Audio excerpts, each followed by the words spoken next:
Okay, guys, so we are live. So for those listening at home, welcome to the Dungeon Beastings YouTube channel.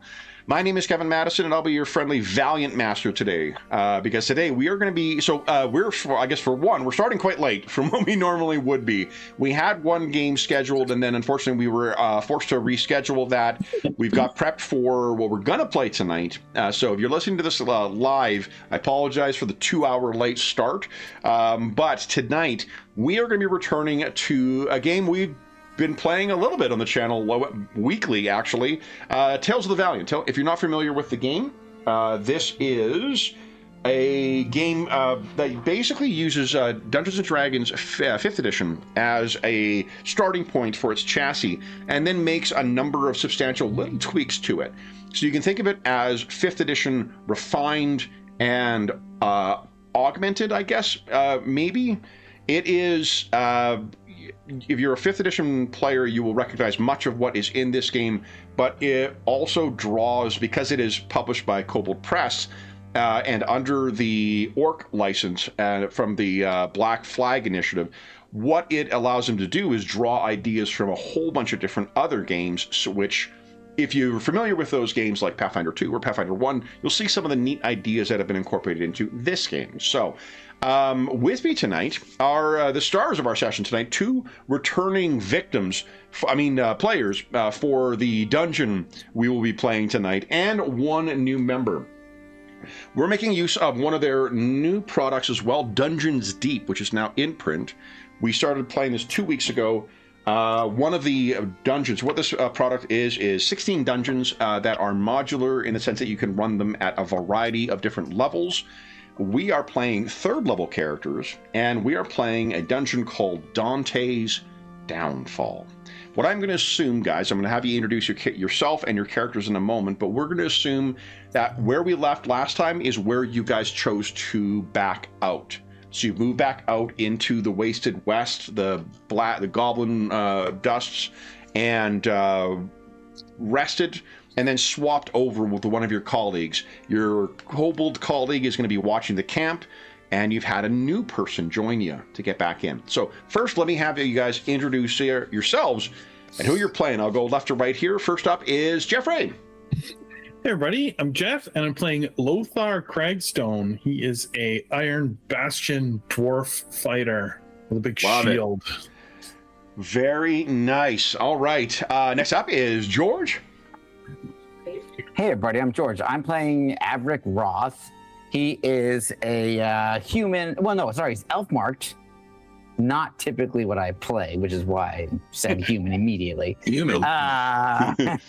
He's elf marked. He has a background of an archaeologist, but he is a wizard with the Reclaimer subclass, which is a really interesting thing they've got in Players.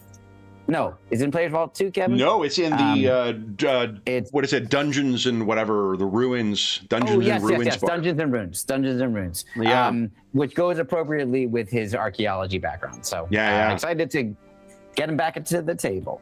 And last but certainly not least is our resident armor smith, Dave.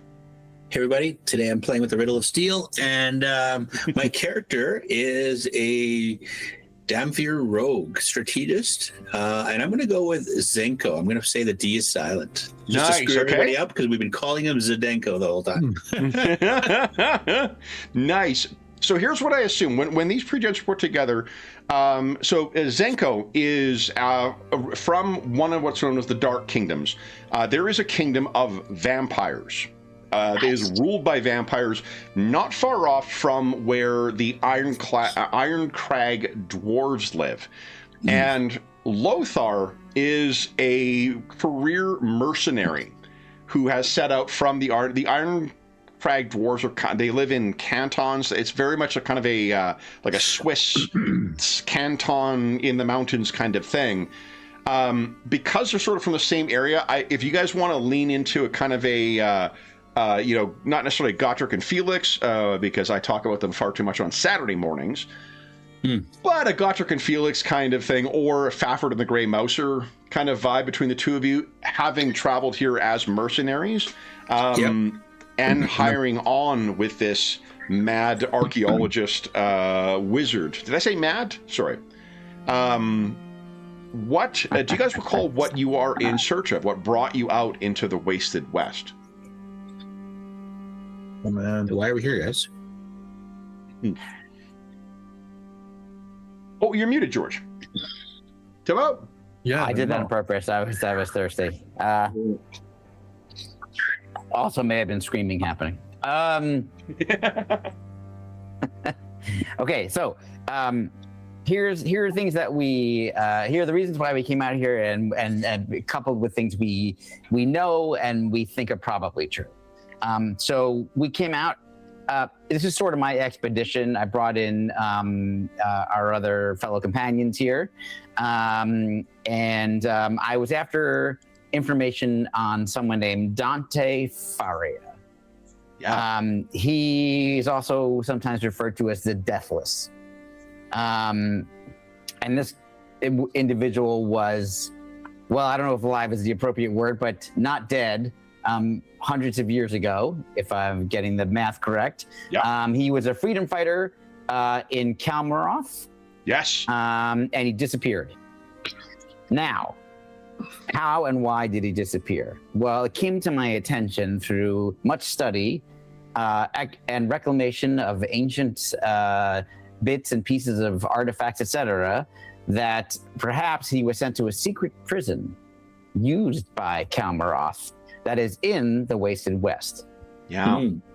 Kalmaroth, Dave, is one of the mage run human or tiefling run mage city states that was utterly razed several centuries ago when they all went to war with each other and basically summoned elder gods to fight each other. Magic in this setting is something that was introduced by the elves, but at the time the elves were in a process known as the Retreat, where many of them were returning back to the Summerlands where they had originally come from. The Magocracy raised up during that time and then began fighting each other. And Kalmaroth was probably the most important of those and is utterly gone now. So where you are traveling, if you want to think of like any sort of post-apocalyptic wasteland type thing that also has a bunch of terrible magical shit going on, that would be a correct way of understanding what the lands you've been traveling through in search of this lost secret prison. Sorry, George, I just wanted to give context for that. No, not at all. In fact, I think, Kevin, you may have mentioned as a reference something like Mad Max Fury Road or that kind of environment. Also, it reminded me, and tell me if I got this wrong, of like almost like a Twin Devastations kind of situation where totally. like things are kind of wiped out. Yeah. Only when you can still see the mages managed to sort of put an end to the elder gods that have been summoned, but they're still moving. They're only moving at about 2 meters a year, but you can see these titanic things striding across that had raised cities to the ground, and in their wake, mad cultists who worship the void or these things that believe that you can interpret and communicate with them and try and release them from the time locks that they have been sealed in. There's also one titan that was raised from the ocean and threatened to destroy a coast. So it would be like saying goodbye to anything between like Seattle and Portland, all gone. Fortunately, that was also thwarted. One of the surviving Magocracy cities is the college where George's character hails from. Cool. Yes, which is the Academy at Benia. Yes. Where there are actually 20 colleges, in fact. Yeah. With different areas of study. So needless to say, this area that we needed to travel to, the Wasted West, is incredibly dangerous. So I decided in my infinite wisdom to not go alone. And brought along a companion that I've had for a while, and also brought along some muscle, aka Lothar. And we made our way out there. We found essentially the entrance to what we believe to be this prison. There were, I'm not sure if wards is the best way to put it, but that's what I'm going to use to prevent any kind of undead from not going in, but coming out. Yeah. Wards would absolutely be the correct one. Yeah. Yeah. Okay. So, already that doesn't sound good either. And yet we continued. With some various, I think we had to move some rubble to actually Wasn't it make our rubble way with a in. warning on it that said, "Don't move this rubble"? It said that. We just went right ahead and ignored all of it. That makes perfect sense because they don't want you to move the rubble because it's not because it's dangerous, because they're control freaks. That's right. Well, and we're like, the hell with that. It was like it had magical locks on it, didn't it, to keep the undead from crossing it? The whole entryway, let's call it, was warded with that. So we kind of had a sense of what we might be in for upon entry. Yeah. Well, Lothar wasn't so sure that this was. Well, Lothar is the smart one in the group. Well, that's debatable. We've had this discussion in the past. This is just about last time. Yeah. So it all changed depending on what happens today. So we eventually did enter, and we found what you would kind of expect an ancient prison to perhaps look like. We needed to have some light because some of us can't see very well in the dark. And we kind of made our way through some tunnels, etc. We found a bunch of things, including a logbook that listed all the prisoners who had been entered into this prison, of which there were quite a few. Yeah. The last name entered was Dante Faria. At which point I started to have a suspicion that perhaps that might suggest that Dante may have caused something incredibly terrible to have happened to this prison. I think we then started realizing that probably there was some merit to that when we started to encounter undead. I don't know if we knew what they were, Kevin, in character, but undead spirits, entities that were trying to come there, like that, coming out of walls, etc., in a kind of like sort of an entryway where there were like two sets of gates that you'd have to cross through, kind of like what you would expect if you're going into a prison. Pretty scary fight. And I think one of the other things I'm gonna mention. I will preface this by saying that I've really come to like this game quite a bit. What was very interesting about that fight was that I think if it had been just in regular 5e, it would have been a tough fight, but I wouldn't have been worried. I thought we were gonna get our asses kicked. Like this was unpleasant.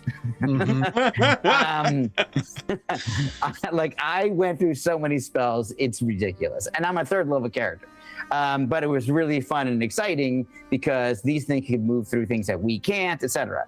And we wound up the party being split. However, thankfully, we were able to overcome these spirits and kind of made our way through these gates and came to sort of an exit hallway leading, we're just assuming it's north, out of that area. And we're not going to minute by minute detail. We continuing traveling through, we kind of kept encountering things like this, clearly undead. Ultimately, we ran into one in particular that was actually saying the name Dante. And there he is. And I want to say, Kevin, he was saying, Dante, where are you? Or something. He was saying the name over and over again. He was speaking Kelmaran, so you understood this lost language. Yes. Yeah, he was searching for him. He looked like, size-wise in comparison to the other things, like it was like this, daunting. What Avrik decided to do, because he was worried about everything that had already happened to the party, was to engage this Shadow Stalker in a parley. And because they could speak the same language, he had a short conversation with him to the degree it was possible. It's an ancient language, like it's hard to communicate. We're two completely different kinds of creatures. But the idea was it seemed to me, I was able to convince him that essentially we were on the same side because we had a common enemy. So not that we were allies, but in this case, we had a common enemy that was Dante. It seemed to me from that it furthered the theory that Dante, again the Deathless One, had done something within this prison that caused essentially everyone in here to die. Yeah. He was I can't remember if we mentioned this to David. He was a revolutionary. He was called the Deathless because he kept seeing when they seemingly killed him, he'd return once again. Right. Yes. In fact, I wrote down that we disappeared from the historical record, fighter. which is why Avrik is interested in learning what the hell happened to this guy, because he just disappeared, and then the Mage War occurred, and Kalmaroth was no more. But yes, and the shadow helped us. No, not quite yet, but it didn't kill us. It didn't kill us. It didn't help us, but it didn't kill us because we have a common enemy. Yes, exactly. Okay. And we kind of ended with that was close to the end, but I wrote down this is not English. I don't know what I was writing, but I wrote the traitor souls within. And I don't remember if it's something that it said or what, but I'm guessing Dante was the traitor, or this is just gibberish that I just decided to write down to make up my own story that I'm playing by myself. But the point is, I do think Avrik thinks so. Again, one of the cool things I think about this Reclaimer subclass is that this is his jam. Like, this is the exact kind of stuff he wants to be involved in and find out what the hell happened here. Mm-hmm. Treasure is great. All of ancient, information is great, and text and lore, but it's also finding out the truth of what went down. So one thing I'll say is, this is more important. I mean, really only important for you, Avrik. You've had the opportunity to see what some of the inhabitants of this former prison were. You're going to be able to prep different spells. So if there is different spells that you feel are more appropriate, I mean, I know, and because it's Tales of the Valiant, like 5th edition, you just prep which ones you draw from, then draw from that list. So you'd need not just prep only Magic Missile. Oh, well then I'm not changing anything. No, but I will. It's another good moment to mention, because I think most people don't really have a full understanding of what the differences are with Tales of the Valiant, because I didn't. This is one of the cool little things I like. Again, everybody knows I play Wizards all the time, and so I notice these things, but I love the fact that in this game, you get to have your cantrips that you always have, but you also get to have a certain number of rituals that you always have, and you don't have to count those against what you're preparing for your spells. Yeah. So that's really, really, I think, a great addition to the game. It doesn't break the game. It allows you could play with a regular wizard at the same table. It's still going to work.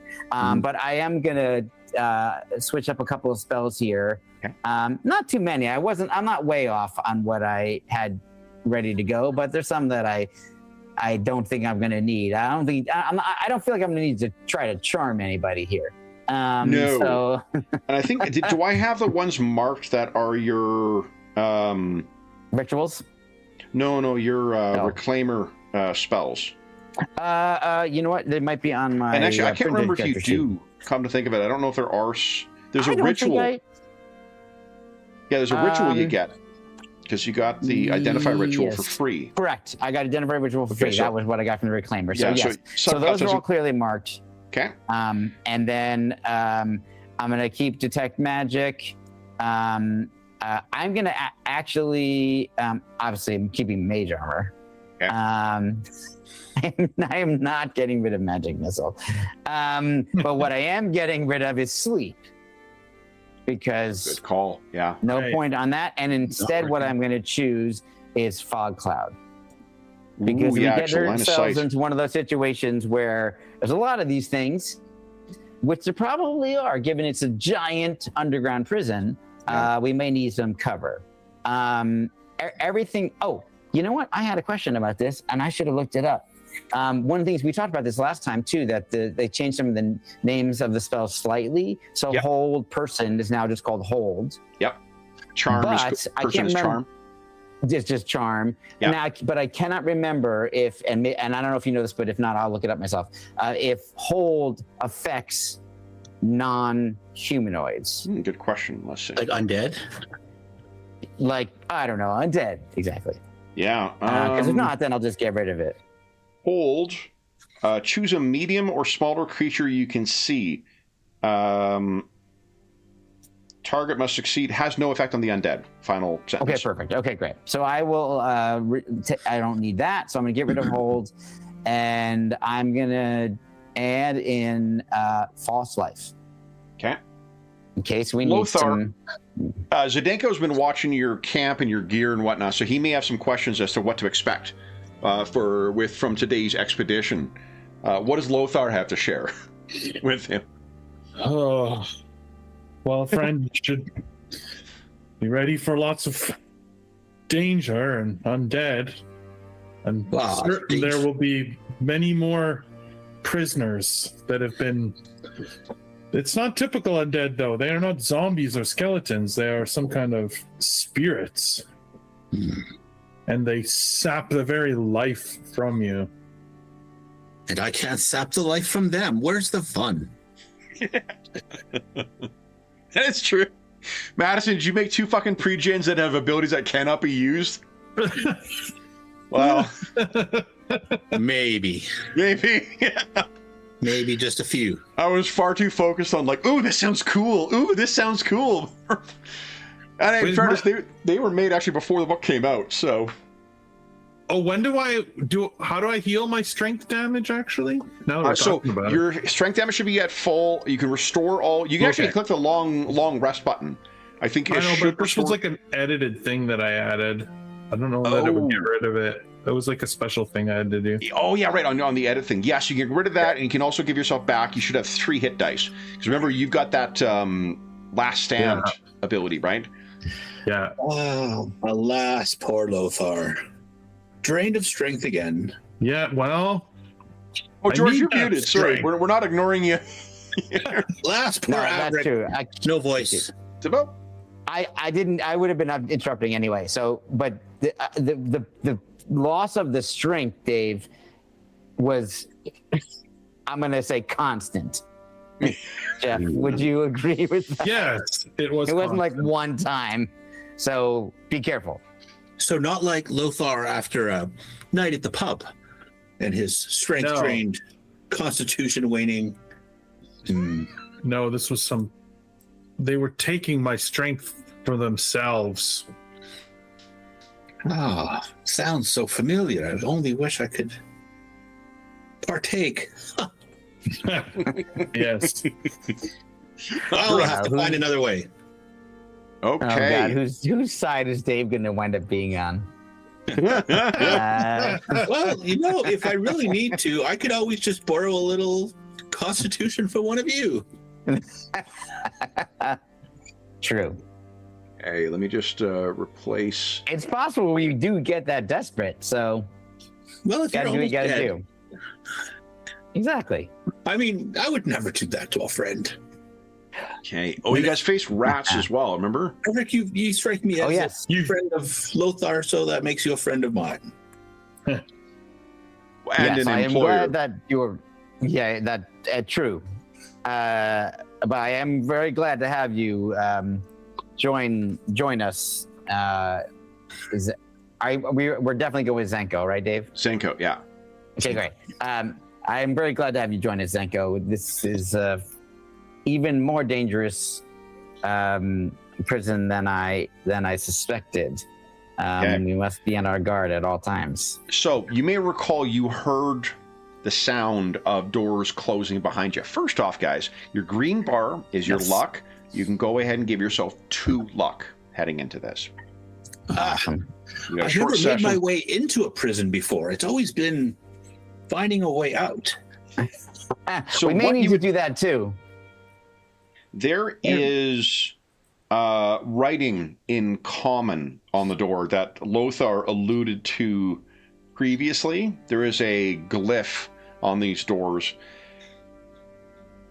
The writing in common, carved seemingly with a dagger or some other short, sharp implement, reads, "The traitorous souls within shall serve their sentence eternally. The gods may have Okay. mercy, but these vermin deserve none." All right. At least now I know where I got the first part of that weird thing I wrote down. Okay, great. Was So, In a box, perhaps? The box too? it was some block text. That's right. Okay. Then, you come back down here, and So- Lothar, I mean, you guys, well, Lothar and Avrik, you may remember again that these closed on their own accord when you were leaving. Yes. They did not remain shut. They didn't prevent you from leaving. But every Right. door you passed when you were coming out closed on its own. Right. Yes. Kevin, do you want to give me a torch, or should we just? Yes. Leave it Can you as see is. it all Okay. right now? Parlor tricks. I can. That's yeah, what I'm but you're saying. I gonna don't use necessarily need it unseen right now, but Are you intending on using an unseen servant again? I was going to do that. Yeah. Yeah. Okay, so let me do It this. seemed to work out pretty well last time. Yep. So, let's just put that down there again. So one thing that happened, Dave, last time is that John's character dumped a bunch of oil into a well that rats were coming up, and then I had my unseen servant drop a torch into it. Rat flambe. I like it. I will say I enjoyed it. Yes, that was my favorite as well. It's been a long time since I've tasted rat. It's not a preference. Mm-hmm. Yeah, it was too well done for me. I like my Hey. medium For them. rare. I prefer them raw. Alive, even. But only as a last resort. Understood. All right. So one thing this game does as well, Dave, that like a lot of non-D&D games that we've played, gear often has rules. So like it'll give some kind of specific mechanical use for it. Like for instance, the toolkits. Toolkits are much more specifically defined for what they do and what they can do, and they've consolidated some things. Like there's not cartographer's tools and navigator's tools. There's, one. Okay, so a torch gives off. Oops, we are. I only have two. I have a gaming set and thieves tools, so I know exactly what both of those do. Yeah. 20 foot. Okay, so 20 foot Yeah. right, 20 foot dim. Let me just put that on. I don't know if you guys have noticed, but it's only been 20 minutes, and I'm absolutely loving playing a vampire. You found that character's voice very quickly. So That's right. He's a little jovial. He's almost a little, sarcastic and funny, but at the same time, a little flair for adventure. And yeah. It really is a shame. Love I'm like, Lothar's got a couple of really fucking cool abilities that really only work on corporeal things and whatnot. And we haven't got a chance to see some of his abilities. And your like the bite thing is a neat ability. And until you encounter some corporeal adversaries, dark let's get a thirst. little dark thirst happening. But you know what? Okay. So, your torch is set to the correct amount, and Zenko, cool. to give you an idea, imagine like a relatively large sort of hole in a kind of the side of a bit of a rocky outcropping in the middle of a blasted desert. That is where you're going down, and you find this worked stone stair. Walls leading up to these massive things, and there's a bunch of debris that's on the side that Lothar, Avrik, and Merrick, I think was his name. What's his name? Yeah. Merrick. Merrick. Merrick? The reason I think is because That's there's the in the first Guardians of the Galaxy thing, there's the girl that Peter Quill forgets is on the thing. He's like, she's like, Marit. Oh yeah, Yes, right. That's true. Reminds me of that moment. Oh, Quill. So what you can see is that things have been put down, but or set to the side, and it looks like this would have been fairly heavily barricaded from the outside. So not only was this locked, not only was it warded, they put a ton of shit against this door to make sure no one would escape this prison whenever it was last used. Right. Who is going to be the one to open those doors again? Do we know how long ago that was? Like, how long has the prison been like this? I feel like it was just like 500 years ago or something in that neighborhood, Oh, but so it's a long time. I could be Yeah. I could be wrong about that though. I'll tell you, the Mage Wars were... Or 300, I can't remember. Yeah, I'm just looking. There's actually a timeline in the beginning of the Midgard book. Timeline. Great. Oh, so all this stuff is from the Midgard book, Kevin. The setting And information, the- yeah. Yeah. And the old Margrave book, is that set within Midgard, or is that which a one? separate? Oh, the old I think Margrave. it's called Old Margrave. Yeah. Yeah, so the old Margrave is set, it's a region that's sort of northeast of the major kind of city supplement, Zobek. Zobek is the clockwork city. It's also known as the crossroad of the worlds. One thing that, Okay.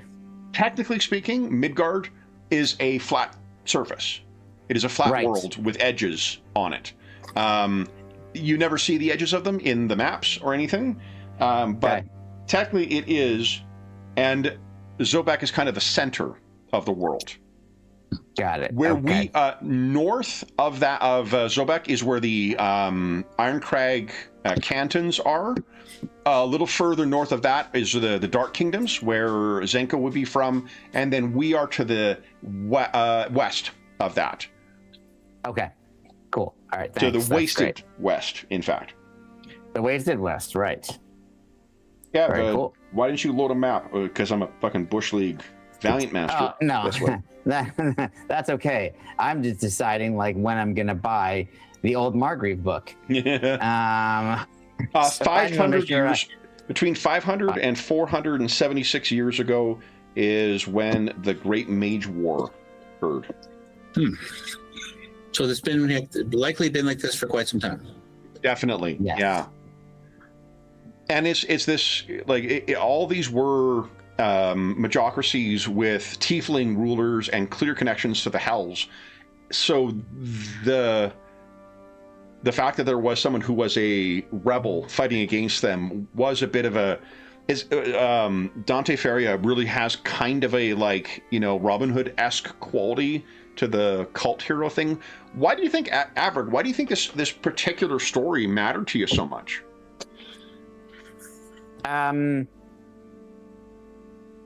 I think there are very few. Most of the things that I wind up studying involved evil, because those are the things that we need to prevent from happening again. Mm. And in this case, there was somebody out there who was a freedom fighter on the right side of history, trying to do the right thing, and yet nobody knows what happened to him. And my suspicion, based on what I know, what I've deduced from what I've discovered so far, is that perhaps he's still out there, and I could give him his own ultimate freedom. Interesting. Okay. Yeah. So, standing before this door once again, who is going to be the one to try to open it once again? I can try and open it again. You said it was warded? Yeah, but it didn't stop us from. You went Correct. through this already? Yes. Oh, okay. So this basically prevents undead from coming out at us.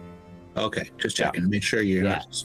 It's just right, athletics, Kev, to open it. No, you actually, now that you've cleared, it was athletics to clear everything away. Oh, okay. To get it open again, it's just a matter of counting down from 3, 2, 1. Oh So yeah. you push the doors open. I see a number on the floor. Is there more block text?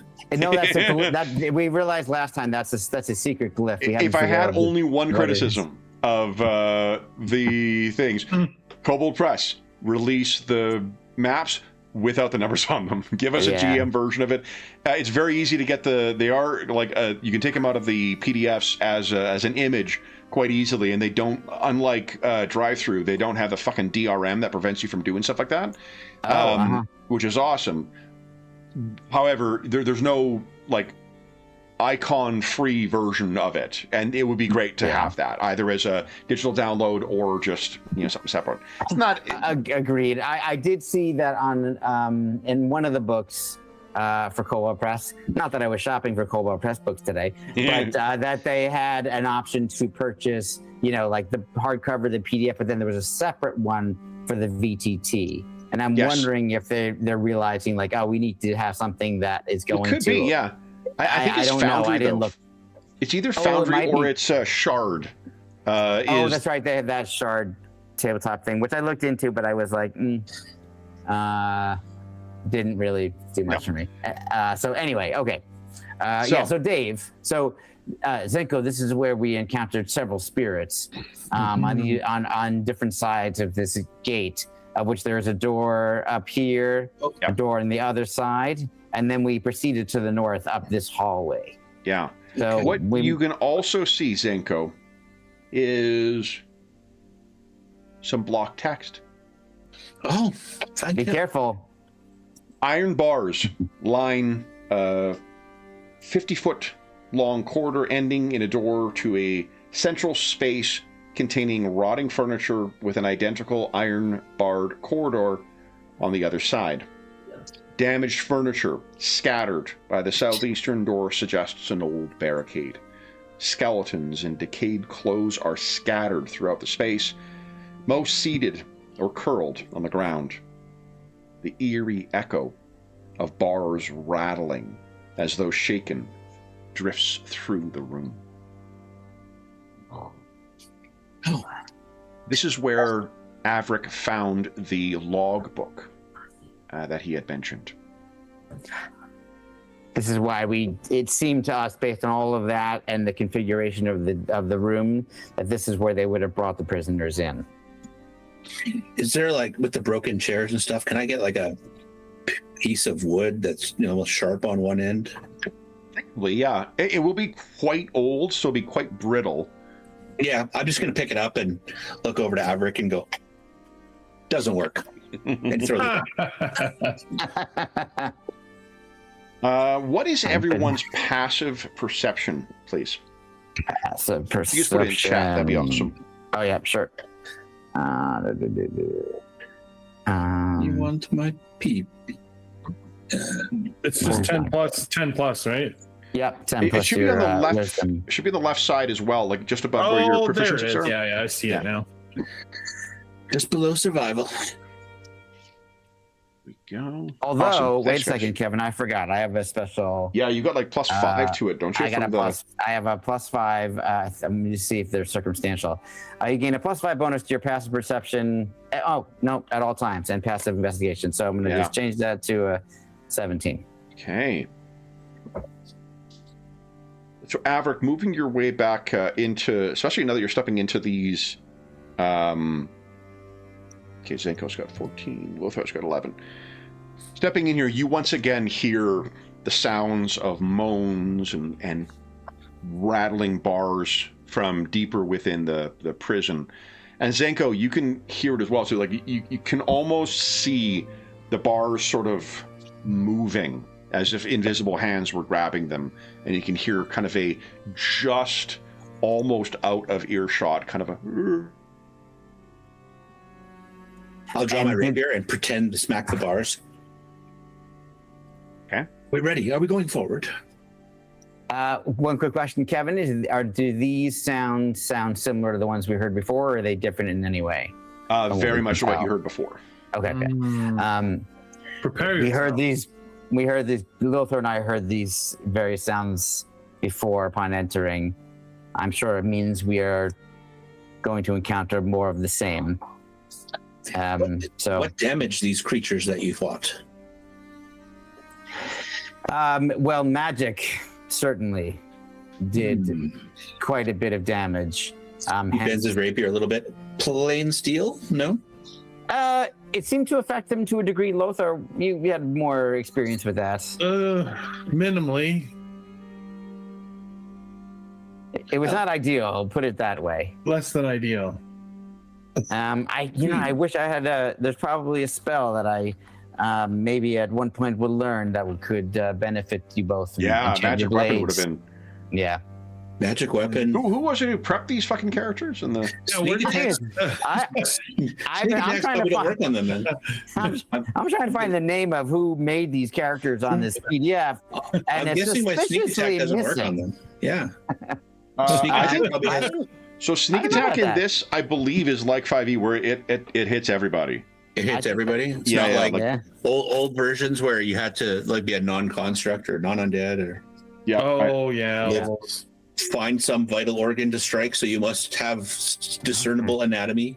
You know, like as long as you've got Right. advantage on the attack roll, or an ally or an enemy of the target is within 5 feet, you're good. Okay. Of note, your strategist ability doesn't require that. Right. If you read the strategist, the way it is written, what it says is basically you can just have someone else do it. It just takes your reaction. So there's an action economy that's required to be spent in Yeah, I order just to do that. I can't have used my sneak attack in Exactly. order to do that, though. Right. Exactly, yeah. So the sneak attack can be used, and the sneak attack does damage, like the same damage as the weapon. So if it has resistance to that kind of weapon, it would apply to that as well. But if you use something that it was not resistant to, your sneak attack would do that damage, like say getting poked by a torch or something like that. Perhaps I shall put my rapier away then and take out my bow, because hey, I can sneak attack them from afar. As long as Lothar, my good man, you are engaged. Yes. Wonderful. What would you guys like to do next? Lothar seems to be leading the way. Avrik is holding up the rear. Did you cast mage armor as well? You know what? Last time we decided that I would have done that, and I think that's just generally true. So but I had to subtract my spell slot. Okay. Oh, I have a spells tab. And it's Yeah, empty. yeah. Well, all right. Okay. Yes. Who was So my first mage through the armor's on. second gate? I'll step through here. And Zenko, do you prefer to be in the rear, or do Guys, would Oh. everyone kindly go ahead and Whoa! click on initiative? I'm gonna There we go. unclick off me.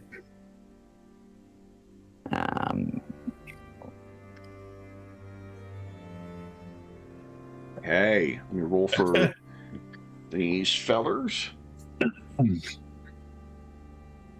Oh, it's the magic item salesman, right? Yes. Yeah. he's got a trench coat, Yeah. and then there's just It's, God, what's his name? What's the name of the traveling alien from Last Starfighter?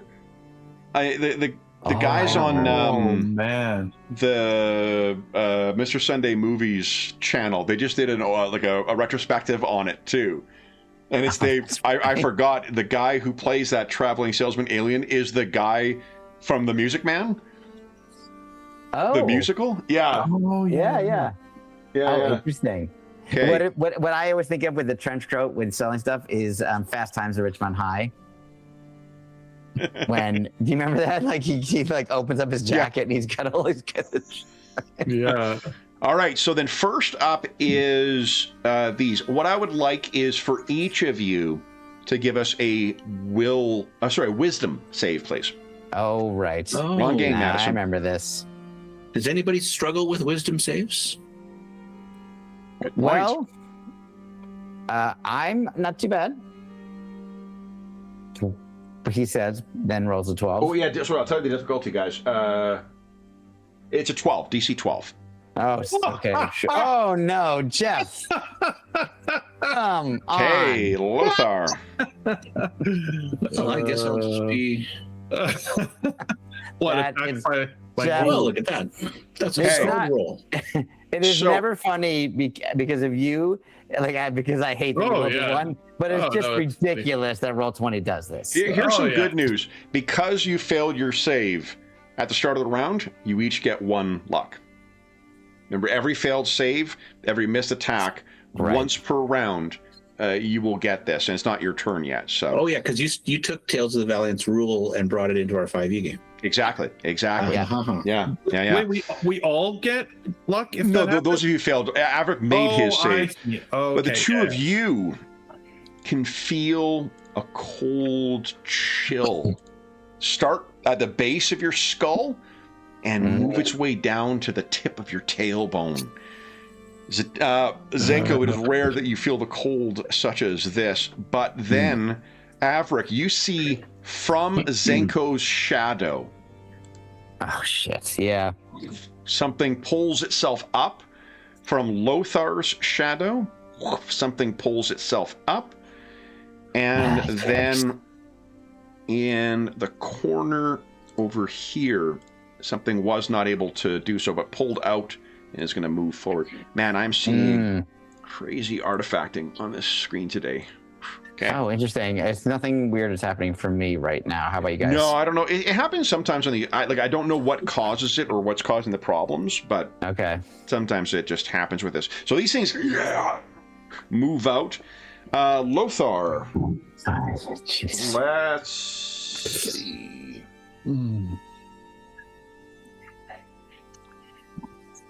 +4 to hit.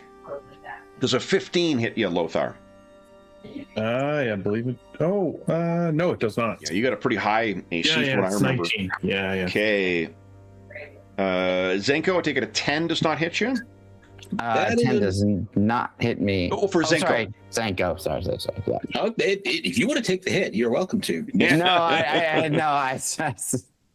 I'm used to getting attacked. Well, Avrik, does a 13 hit you? It would have if I hadn't cast Mage Armor. Beautiful. Okay. Yeah. So these things move up, and the forewarning and your natural reflexes have just prevented you each from being struck. Zenko, you're up next. What are you doing? Oh, that's a terrible idea. I will. Not like what we're doing here, but let's. So remember, you got just like Rogue in 5e. Rogues in Tales of the Valiant have cutting action at 2nd level, so you have that as well. You can disengage. I thought about disengaging, but then that leaves Avrik in here by probably 2 of them. That's not probably. So you can also take one free ready action too. So I know you got your short bow out, you said, but you could with your free hand draw your rapier if you like. Yes. But also, Dave, feel free to move because I've got plans as well to move. I don't know. Some would say. Yes. So I will disengage my cunning action. Yeah. To there. So it's not terribly clearly marked, but that is a gate. Oh, where's the gate? Sorry. Yeah, the gate is probably where the shadow is. Oh, really? Yeah. Oh, well, that's piss poor. Yeah. I think that's that. What are you thinking? What do you think, Zenko? And so the other gate was here?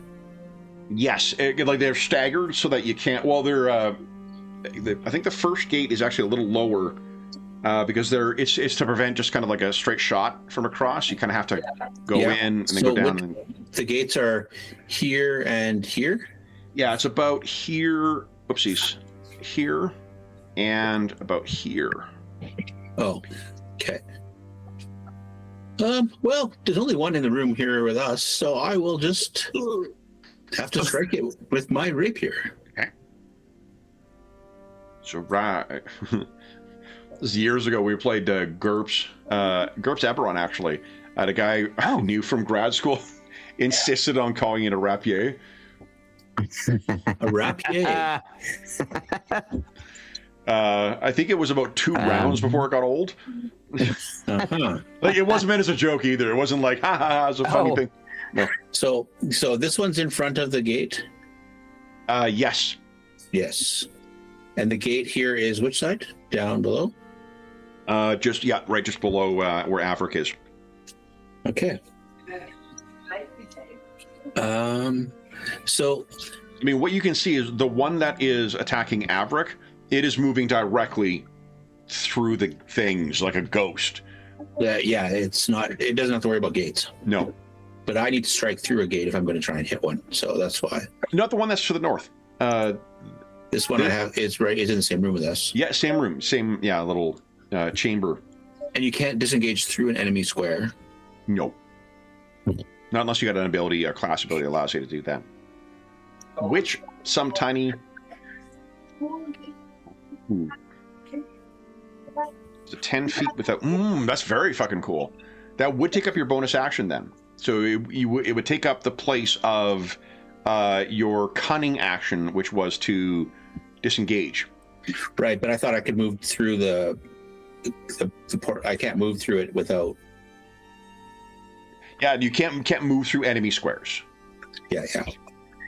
So I can't use my cunning action to disengage or to dash. I mean, you can use a disengage. You just have to move south, I guess, to get away from it. If you don't want to be in the same, Oh, well, actually, I could do. So this is the gate here? Yep. Okay, I will disengage. Okay. So that is my bonus action. Yep.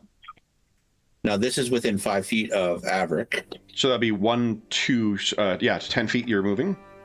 Yeah, so, but what more importantly, I'm trying to catch an enemy within 5 feet of an enemy.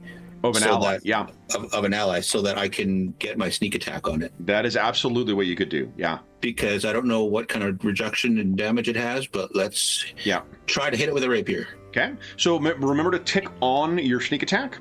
I did. Okay, perfect. That's a big hit. Go ahead and click on damage. Nice. Just click on in chat. There's if you click on the name rapier, name of your weapon. Where it's purple. Oh, it's purple? There you go. Do you want me to change my sheet so it automatically rolls damage? No, actually, I set it to do it automatically because you know what? There's a lot of times where you guys, sometimes it'll, like if you set it to automatic, sometimes you'll be like, well, why is my crit less than my actual damage and whatever? So Sure. With this, I don't mind. Like it's a single click, so it doesn't slow things down. Just that purple rapier there button. That's okay. That's cool. Yeah. So is it purple? It's red on mine. Purple on mine. Oh, it's purple on mine. Yeah. Yeah. Oh, you know what? That's because I have a black screen set up with purple highlighting. So. Oh, me too. There you go. There you go. All right. So that is 16 point of weapon damage. Look at that. Oh, there we go. Tear into this thing does seem to have a significant impact on it. You had to use disengage, which means you can keep moving, and you have only used 15 of your available 30 movement if you want to move further. I will stay here.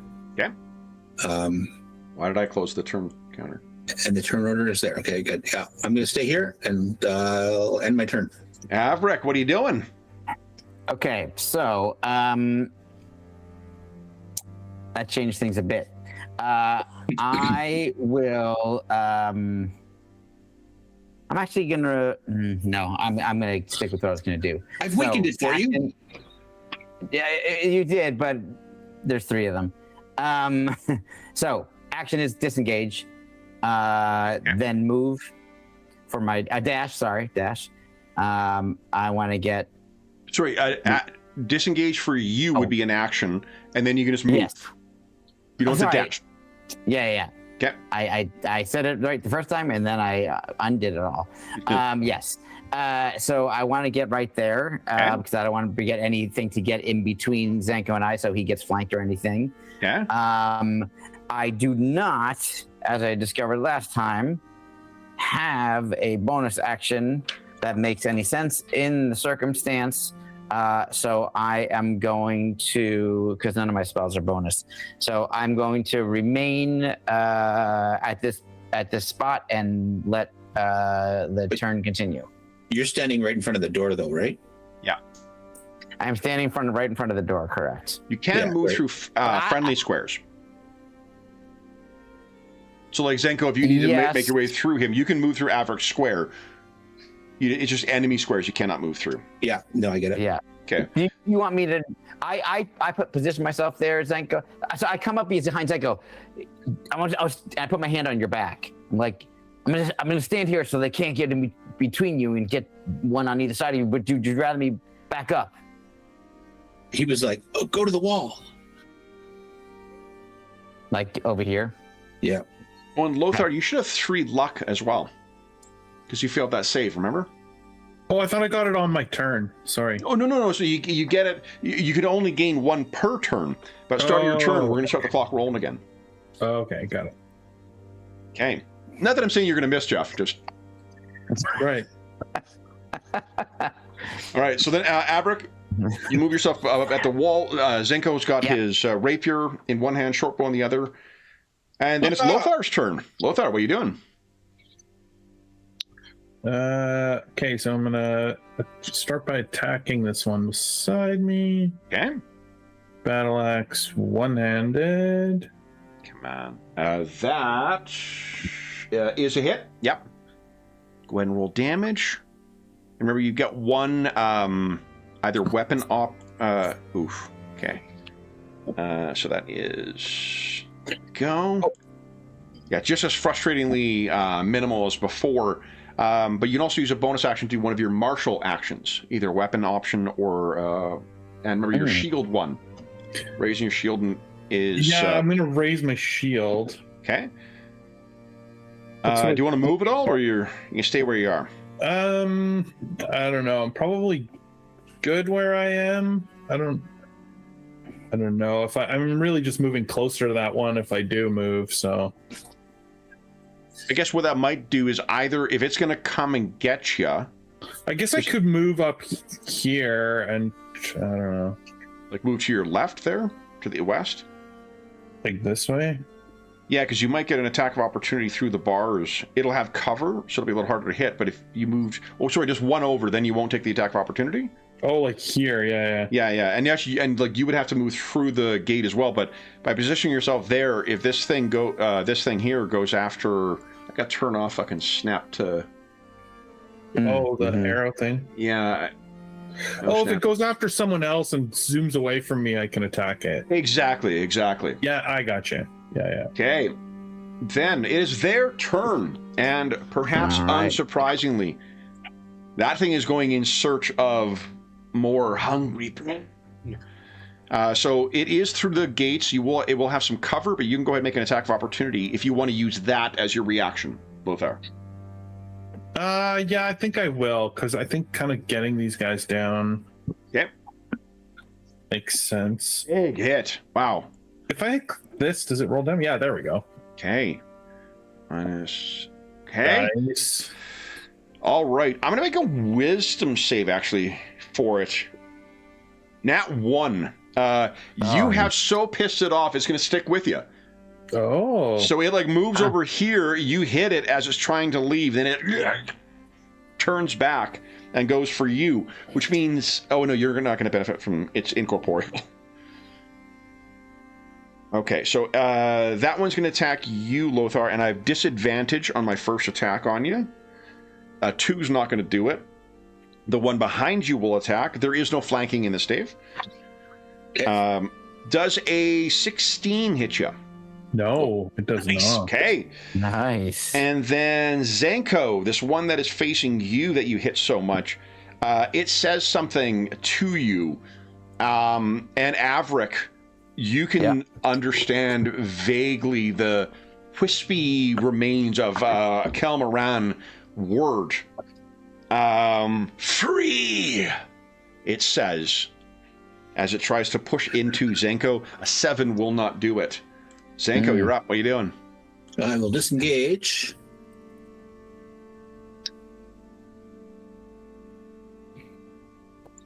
And sneak attack that one. Please do. With my rapier. Here we go. Yeah, solid hit.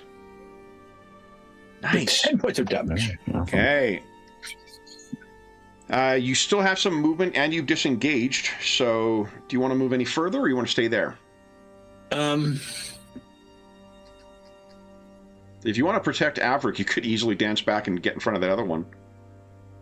Yeah, so I can continue to leave enemy spaces because I'm in the disengage action? Yeah, let me double check that it isn't just the first one, but I think... no, it's not. I just checked it myself, Kevin. It's on the GM screen, too. Yeah, your movement doesn't provoke opportunity attacks.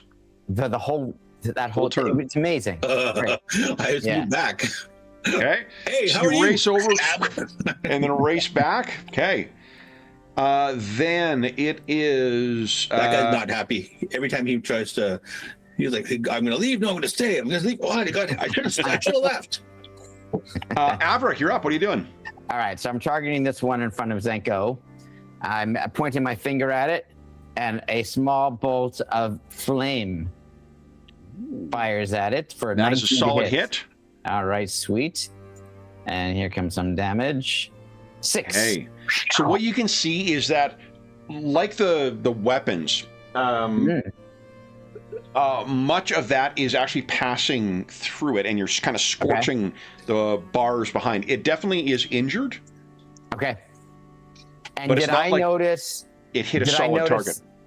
And did I notice that that had a different effect than previously when I battled these things and I used magic missile, which were force attacks? Or yeah, you would know enough. Like force is one of those things that transcends the various planes that this thing goes back and forth. Doom is something that you can use. It's kind of like luck, but for the GM. But it's a little more versatile, and it's really supposed to be used to make, if an encounter needs to be really exciting and really dynamic, you can use Doom as a way of like fudging dice rolls or, you know, that kind of thing. It's not for every encounter. Okay, I wasn't sure. But it's a sometimes food. It's not always. But you tell us when you're using Doom? I do, yeah, because it also helps telegraph the kind of the importance of the encounter. Right. There's some really, really good... Yeah, that's fucking cool. So it's in like really important moments is when you're going to start getting, you know, really rise as a hero kind of thing. And that's a part of the supplicant heritage. I didn't understand what the supplicant was, but it's still pretty cool. The supplicant heritage is like you were raised, basically the whole story of Dante Feria probably has a lot of commonalities to your experience. I've assumed you've left the Dark Kingdoms because you don't want to be ruled by evil vampire lords. Yes, exactly. And shit like that, right? So yeah, the heritage is a really interesting. It's you being raised under an evil, tyrannical empire, and the things you learn in that kind of that cultural milieu to adapt. I'd rather hang out with stompy dwarves and wizards. Absolutely. We won't talk about how the dwarves take slaves, but you know. Avrik will then back up to this position here, and that'll be the end of his turn. Lothar, what are you doing? Oops. Continuing to work on the one that's in the cage with me. Okay. Solid hit again. Great job. Nice. Whoa! Awesome. Nice hit too. Look at that. And I will raise a shield. Okay. And do you want to move at all, or are you staying where you are? No, I'd have to disengage either of them to move. So I'll attack with the one to the south first. So that one has disadvantage, which is great because I rolled a 4 and a nat 20. Ooh. Yeah. Yep. So, and then attacking through the bars, you get +2 to your AC for this attack. 16, I think, misses again. That's also a miss, yeah. Okay. Then the one to the north there. Let's use a bonus action first. Avrik, would you give us a wisdom save? Alrighty. Here we go. And Dave, you haven't used your... 16. Oh, that's cute. Yep, good enough, good enough. Awesome. So it, once again, you can feel as if something is trying to attack, affect you with something. Okay. Cool. In college, you would have been, I imagine you've been the subject to like magical pranks and shit like that. So you instinctively know when someone is trying to affect you with something. Yeah, I wonder if they even gave us training where they literally tried to do this to us and we had to resist or learn how to like deal with this kind of situation. Yeah, so that's cool. That's actually a bonus action, not a reaction, though. Oh, okay. Yeah, so if you know it earlier. Yeah, it makes it's kind of limited. So, but like if you know that, like, say something you're facing is requiring a lot of dex or wisdom saves, and you don't have anything else to do with your bonus action, you can grant somebody a +4, I think. Okay, yeah, Plus I was just going to +4. ask, but and the other thing was, so it's basically on my turn I grant that out. Exactly. Because it's a bonus action as part of my turn. Yes. Yeah. Okay. Cool. Um. And I'm not attacking with an offhand weapon, so I'm not using my bonus action in that regard. Exactly. But I've been using it as the disengage, so. Yeah. Yeah, the rogue cunning action, there's a lot of options that come with that. All right, so this one attacking you, Zenko. Ooh, does a 15 hit you? Just. Oh. Uh-oh. This is the bad part. Let's see here. Let me roll in chat because that sounds fun. Time to record what our original strength was, folks. Right. Now, that is 10 points of necrotic damage. And I can't remember, do you have any... So you've got that... I can hybrid deal necrotic humanoid. damage. Maybe advantage against being poisoned or against levels of exhaustion. Yeah, but not in respect to necrotic damage. That's 10 points of damage, and your strength is reduced. You can go to the on the where it says, like, I think core, bio, and spells. There's then that cog. You go to the cog. Reduce your strength by 4, please. Yikes. And it's not to the checks, it's to the... I think there's a place... Let's see here. Strength saves, skills. Oh yeah, I think it's just the... It might be just the top there. If you hit -4 next to strength, and then go back to core. Let's see if that tracks properly. Yes, it now shows a 9. Okay, got it. Okay, Yep. Excellent. I mean, not excellent, but good that the sheet works. All right, so Zenko, you can feel this weakness as this thing kind of, its hand pushes past what would otherwise have been a brilliant parry through the rapier and into your arm, and you can just feel this wrenching hold move its way up that. Zenko, it is now your turn. What are you doing? I'm weaker. I am weaker. But I'm not dead yet. So you know what? Hey, it worked last time. I'm going to disengage. Boom. Okay. Boom. Boom. And then strike out with the rapier on the foe who's still fighting Lothar. Come on. Not 20. Oh, beautiful. baby. Oh, man. Look at that. Go ahead and roll damage. Huge. 10, Nice. 19. Why don't you tell us what it looks like as you tear through this one and send it back to the netherworld?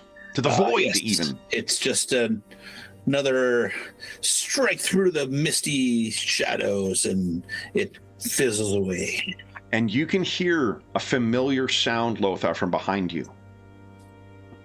Manacles falling to the ground. Take that, hell beast. Zenko, you still have 15 squares of move? Yeah. I will...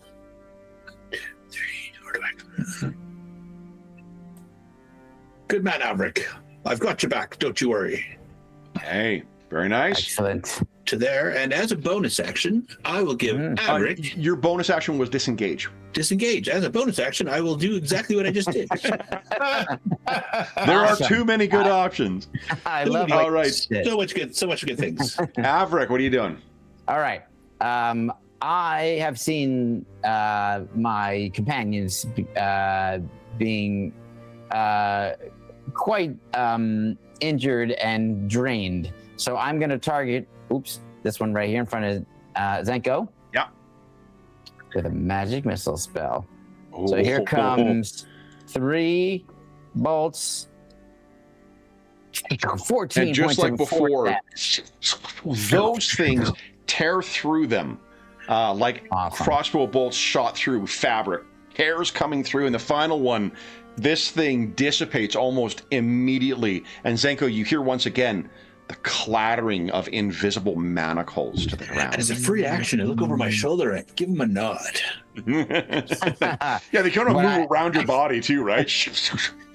Exactly. They swing around. And they're kind of like what I described last time, Dave, was they were like small balls of like swirling, like almost like plasma, like and rip through these things. I will then move up to Zenko and say, thanks for the assist.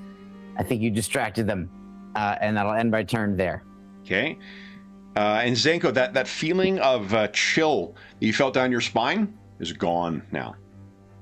Really? Lothar. Oh. Awesome. Is that like the strength drain, or is that just a chill? No, it's an ability they have. The thing of it coming out of your shadow. Oh, right. Okay. Yeah. That first failed save. Exactly. Okay. 20. Great Nice. hit again. Another 6 damage on that Okay. thing. There you go. I will raise my shield Of it. and stay where I am, sort of protecting my allies. Okay. This thing attacks you with disadvantage. Once again, your shield is proving far too effective for it to get through. Zenko, what are you doing? Okay, we're just gonna move for now. 1, 2, 3, 4, 5, 6. Ha! You're engaged. Nice to meet you. Time to die. And a little pow. Solid hit again. And with a boom. Holy shit. Nice. That's a great hit. Okay, so yeah, once again, that is 3 of them dispatched. And once again, you feel or hear the sound of invisible manacles hit the ground. Lothar, if you look up for a moment, your companion, Zenko, has always been a little pale. But he does seem even a little more pale than usual. Mm-hmm. As a terribly phrased sentence, but... I wrote it down. He's paler than normal pale. I walk over and I say, Lothar, I think knows this. Zenko, did you hear the sounds of those chains and manacles hitting the ground despite not being able to see them?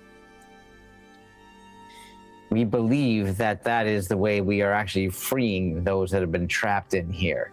These spirits will remain here forever unless we free them by destroying their shadowy undead forms. But it will then release them for a time. I believe, Kevin, that I thought that it was not forever. It was like maybe a day or so. No, and this sort of confirms the whole like sunrise, sunset operating theory that you had. Now, Marik had a healing potion with him, which I assume you guys would bring with you. Yes, I would love to be doing that. Marik is my friend. I'm sure he'd let me borrow it. He knows you guys are setting forth into the dungeon, right? So sure. That would heal, if you are going to consume it or going to allow Zenko to consume it, that would be, I think it's 2d4 plus 2. I think that's correct. Marik was John's character. Oh. He's a kobold machinist. Yeah, it's a man. What a Marik, eh?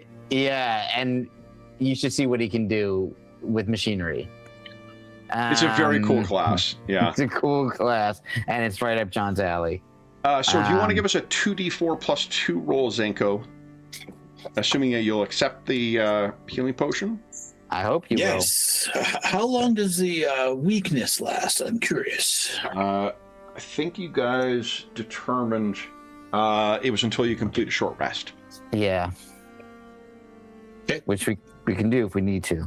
I'm almost back to normal. Lothar, you can see the paleness and sort of the slight tremor in his hands as he's holding his rapier tells you know precisely how he's feeling right now. Mm-hmm. Yeah. I warned you, friend. Ah, yes. I've seen these shadows before. tasted their touch. That's what Yes. it's. They're not very tasty. I definitely recommend avoiding being touched again. Oh, I was trying to avoid them. Don't you worry. There wasn't like I was letting them hit me. It's like, here, strike me. I'm concerned only that you will be for the weekend if we do not take some time for you to regain your strength before we proceed. For there will be many more, as we have seen before. I leave it to you. Avrik, did you cast? Let's see here. Short rest. We'd actually. No, you got your torch is behind you. Oh, where did it go? At the entrance. Oh, it's all the way back there? Yeah. I can't see it. Hold on. There it is. Voila. Oh, there it is. Yeah. Thank you. Well, I was holding it the whole time. Yeah. Sorry about that. That's fine. If you're holding it, then what I'll do, I'll just give you the light. You use the light source. Okay, great. Perfect. Yeah. I got it. Yep, got it. shall we press on? There you go. And then what I'll do is I'll put this. Let's do that. I don't think you got control over it, but I don't think you can see anything. I'll just put it on the GM layer for now. And if you do choose to cast Unseen Servant, you can do that. Okay.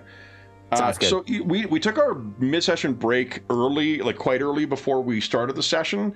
Unfortunately, we did nothing but drink water and coffee beforehand. So I do need to take a very quick break before we get to our last hour. I'm on board with this idea. Okay, excellent. Old men bladder unite. Exactly. So for those listening at home, we'll be back in just a very quick 5 minutes. Oh.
All right, first back. Whew.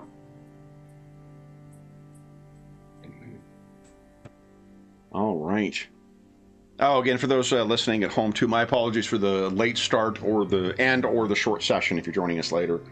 It was one of those Fridays we were scrambling to get things ready, and I did not quite have everything ready to go as what I intended. Hope that the start of the weekend is treating you all well, though. And happy spring equinox, I guess.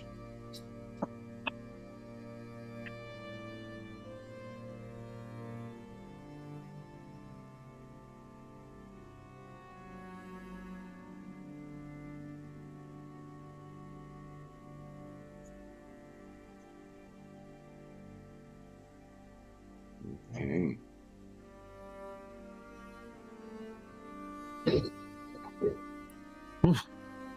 Get a sweater to put on.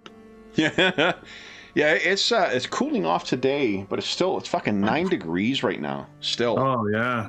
It's weather we've been having the last little bit. I think Georgia's much warmer, but just crazy. It was like 16 today.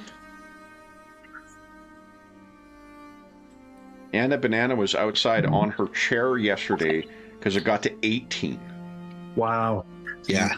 It's crazy nice yesterday. Today actually started cool and foggy, but it got warmer in the afternoon, which was nice. Yeah. I had to go for lunch with not had to. I got to go to lunch with my assistant, my paralegal today, and I had to go downtown for it. And I wore a cardi thinking it was going to be quite cold. And then by the time I left, I'm like, fuck, this is really warm. I started with a cardigan and a jacket, and I was cold, and my hands were freezing, and we were walking around outside checking out a site. And then by the end of the site visit, I was like taking the jacket off, and then after that, I was like almost down to a t-shirt, and I'm like, what the heck is going on? Yeah. It's crazy weather. I have no doubt it's hotter there. I've heard it's quite warm in LA, George.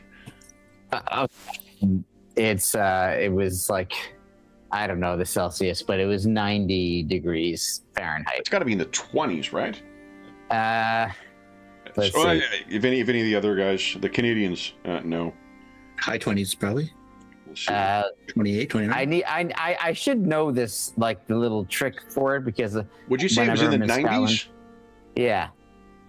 Fuck me. 95 is 35 degrees, guys. Wow. Yeah. It's like- Yeah. That's like, Yeah. that's not quite it, but it's near Death Valley temps. Because Death Valley's in the 40s. It was yeah, like 90 degrees is 32. So that's Holy pretty damn warm. shit. okay. Yeah. Yeah, that's Yeah, it was crazy hot. and it's been that way for this entire week. Oh my So- god. Yeah, that's I know it is not normal. That's not normal for this time of year here. Like, yeah. it is warm, but not like that. Yeah, wow. Well, we went from, Yeah. but our temperatures went from about 20 degrees Fahrenheit to like 60 degrees Fahrenheit in a day. It's just like, what the wow. hell's going on? Yeah. That's, I mean, what is it now? Now it's dropped to like what the high should be during the height of the day For the evening. 9 p.m. So Wow. yeah. That's crazy. I know. I'm looking forward for the week for next week to start, because it's supposed to get back to some normalcy. Mm, Whereas All in right. the middle of the U.S., it's a blizzard. It's like, yeah. It's a very, very weird winter. Okay, so you guys, apart from the ambient sounds beyond that door to the north, and as a reminder, that door is like bars and then a gate that'll open up, and then a door beyond that. Who is going to open Right. the door? I can open the door again. It's kind of my job. I'm gonna move back. I will So put I the can rapier see. out and maybe pull an arrow. Hey. Then, in 3, 2, 1. Oh yes. Oh yes. Looking familiar I now? remember this. Yes, it does. Mm-hmm. This I is will the say- rat tunnel. My complaints about the numbering notwithstanding, I fucking love that they've got a nice width of walls on there, so I can set the dynamic lighting behind it, so it's pretty much matching up with what the line of sight is, but also making it very easy for you to tell where the walls are, where they end, where the doors start. Yeah. I love That's the true. cartography in this. Do you want me to scout ahead? Yes, what I can tell you is that straight up here is where the rats were emerging from deep below through some sort of disgusting well. Ah. Okay. But Yes. there is no other means of egress from that chamber, just so you know. I will sneak forward and try and scout things out. Okay. You make a stealth check, Kev? Sure, yeah. You. All You do right. have 3 luck. You want to re-roll that? Yeah. Yeah, do it. It would be good to know if they're where they are. Very nice. Yeah. So here's the cool thing. The way that for the monsters in Tales of the Valiant, they have the passive perception like you would use in 5e. They also have effectively passive stealth. So Ooh. it puts the sort of the dynamic heart of the test always on the player's side. So they're not just always sit around visible. More to the point is if they're hiding, or that would apply, what's important is what the player rolled for their perception, not what the enemy rolled for their stealth. Oh, okay. So it's Which I always like. So you're not having dueling rolls, Yeah. like Yeah, yeah. it's sort of like keeping it more balanced because one person's making a roll. They're starting out with a good roll, but like you can try to sneak past them or whatever. So I Yeah. noticed that last night, Kevin, and I was like, passive stealth. it's That's cool a great idea. Yeah. Yeah. And also, when you've got a narrative meta currency like luck, that allows you to add to the result too. Very fucking Yep. cool. Yep. Okay. So what you peer down? Oh, it appears, Zenko, you may actually encounter some block text. Oh. I saw number 4 there. I thought, hey, this might be a good opportunity to. A short hall leads to a room with a round stone well. Streaks of blood lead up to the well's edge. From inside, a stagnant, rotten odor rises with the distant sound of scratching and squeaking. And you can give us a perception check if you like.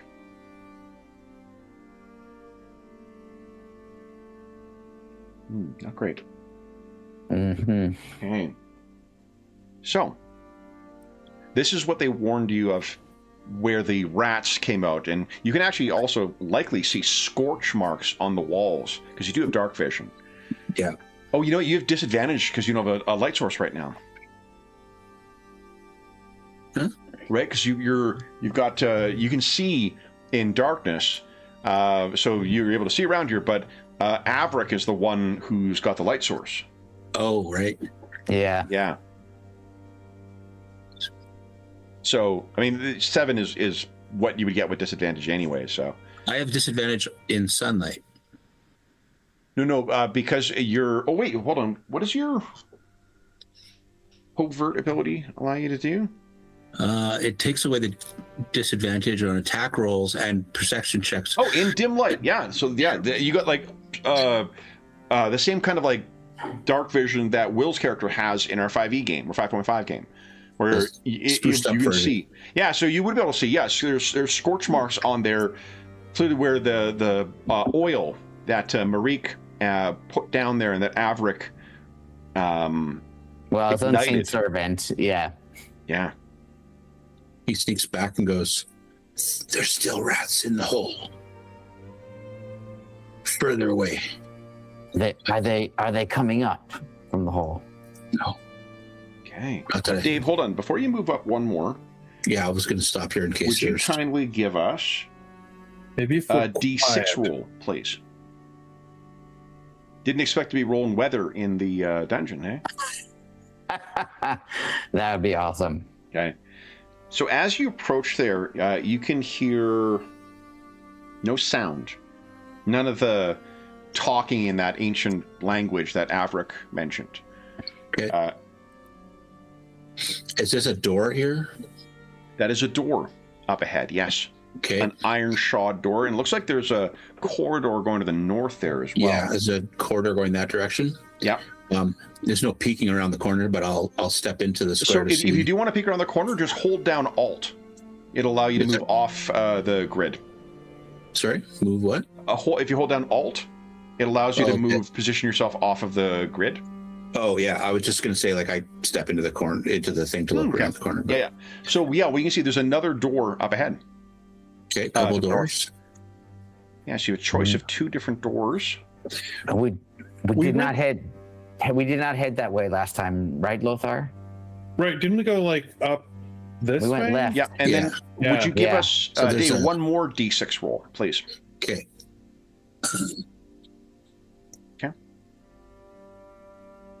You heard no sound from behind. Yeah. Let me double check one thing here. So you've been to the left. There's a door there. It looks closed. And to the right here, there's a door, and then there's another one just to the next chamber. To the left is where we encountered that giant shadow stalker that I spoke to. Do you want to try the right this time then? It seems like we should. Lothar, what do you think? I believe that's the best strategy. Should I check these doors for traps? Have you done that yet? We have not. That's an excellent idea. We never thought of that. Glad you're here. Yes. Oh. Well then. Okay. Avrik? Yeah. When you step forward. Yes. You hear something close behind you. Interesting. Okay. The door closed? Yeah. I turned around to look. I'm pretty sure it's not one of these gates. I'm assuming it's farther down this way. It's coming from where the front. Yeah, you got the big bonus to your passive perception. You can tell it's definitely, and you've heard that last time too. Yeah, exactly. Yeah. Okay. So Lothar, I think knows exactly what it is, but I say to Zenko, don't worry about it. It is the door at the beginning of the prison. Yeah, and your passive perception's high enough 14, Zenko, so like you would hear that as well. What? It just shut on its own? It seems to shut on its own. On its own, though, it's not necessarily defined. There may be some force at work here. I'm not sure. It could be magic. It could be a spirit. But it has happened before. But do not worry. We were able to leave without an issue. Okay. I will check this door out here. Okay. Is that, so I perception? believe it's a perception. Yeah, let me double check here. And it's excellent old school dungeoneering there, Dave. Well, That's true. It's not my first rogue. Take my first time to this rodeo. That's right. All right. Detecting traps is a wisdom perception check. Some basic traps can automatically be spotted with a high enough passive perception score.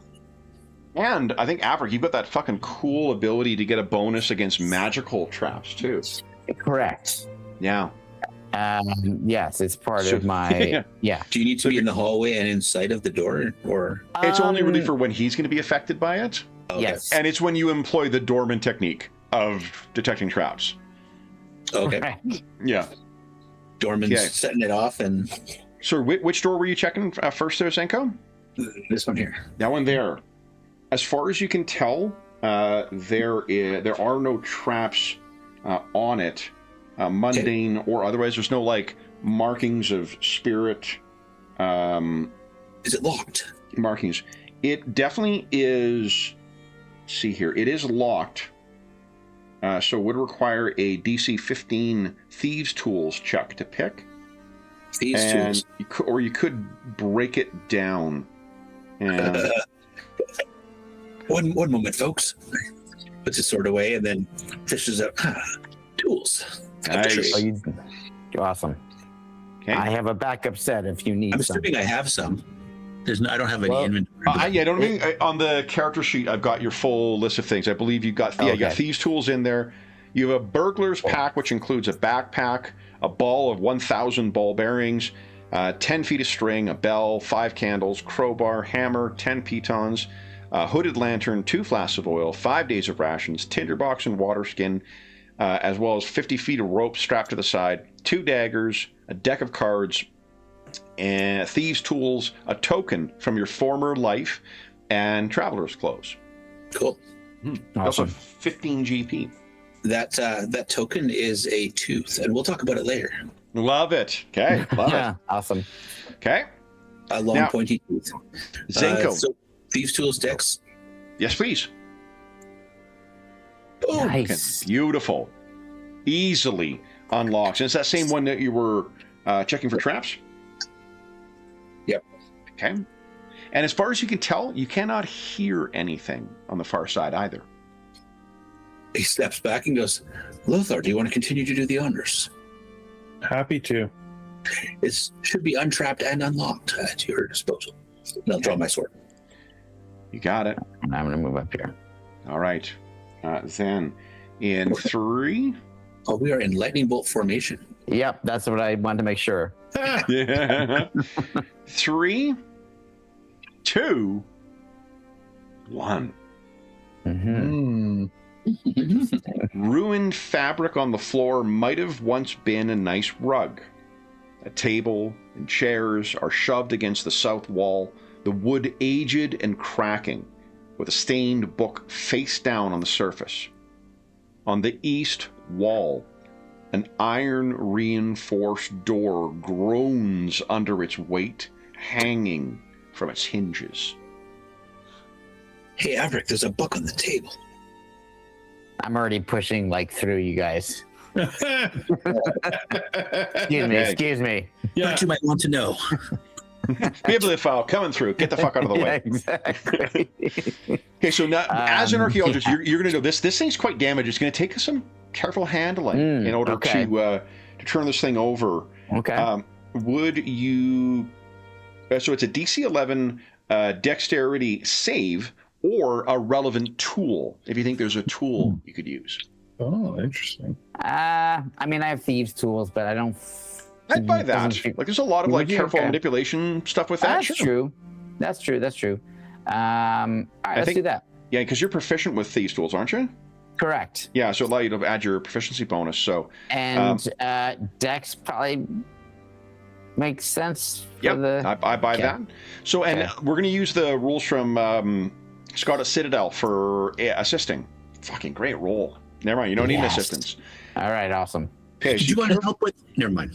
And you see, like, it like may not be to quite your skill level, but Avrik clearly knows his way around a lock and careful manipulation with the thieves' tools. I do love that the thieves' tools description in the player's book actually tells you all the little things that are in there. Oh, that's cool. And like it may do that in the 5e1-2 as well. I do know it's in there. So looking this over, you need not make a history check because you are familiar with Kelmaran. Here are some of the legible pages as you are carefully sort of turning one to the other. I almost said the pages as you're paging through it, George. Hold on. Let me get that down. You got that one down? Good. Paging through the pages. Got it. It was in rare form on Wednesday. Well, I kept telling Dave's character, tell what she could tell about something. Mm-hmm. You can tell that there's lots to tell about this. Yeah, lots to tell about it. Like you'd think I was having a fit. I was repeating it. All right, so here's what you are able to make out. And again, all of this is in Kelmaran. Okay. After Dante's death, we broke free, but still trapped. Do we deserve it? We ... lost ourselves ... And the ... are just like places in it that have become illegible due to damage. There was also ... a secret passage, I believe, but ... the search. And then finally ... all hungry doesn't mean I'll eat ... no matter ... Mm-hmm. Okay. So I kind of, I think what it looks like is not exactly, I'm not wearing like gloves or anything specifically, but it's like those, I'm like a CSI or anything with the letters CS and I in it kind of show. You know, something historian or archaeologist in a museum, historian. Right?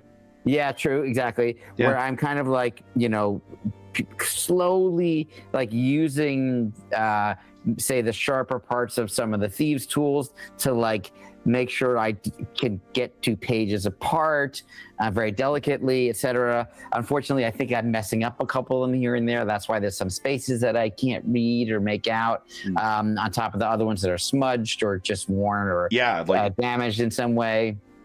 So, because it's just an old book, I mean, I think I no matter what I do, some damage is going to happen to it. So, but as I'm going through, I'm reading these things and translating them out loud to my companions for two reasons. One, while I'm doing this, I cannot be writing it down. And two, I do have a fear that like, as I'm doing it, any of these pages may crumble to dust and I won't be able to look at it again. Yeah. So I'm saying it all out loud for me to try to remember, but also for my companions to maybe remember some of it as well, so that we all have a chance of remembering it all. I obviously wrote down a bunch of it, but my character did not do that. Everyone gets a point of luck for defeating those shadows, by the way. Oh, cool. All right. Beautiful. It seems to me, my friends, that Dante did cause havoc here in this prison. Did he curse I don't understand. Or were they cursed by some other means? Well, it's a excellent question. The The first sentence was, after Dante's death, we broke free, but still trapped. Yes, and that part is he's the deathless one, and yet it's saying that he died. And that's the part that's intriguing to me. What does that mean? No one was ever able to kill him prior. And this has affected everyone in this prison, it seems, in some way. Has trapped them in here. Perhaps has to do with the sound of the manacles falling. But this other passage about a secret passage, Kevin, you can use that one. Hold on, I'm writing it down. Here we go. Okay, good. Yeah. That they seem to have perhaps searched for, but potentially weren't able to find. I can't read the entire text. Avrik, give us a history check, please. Okay. Here we go. History. There we go.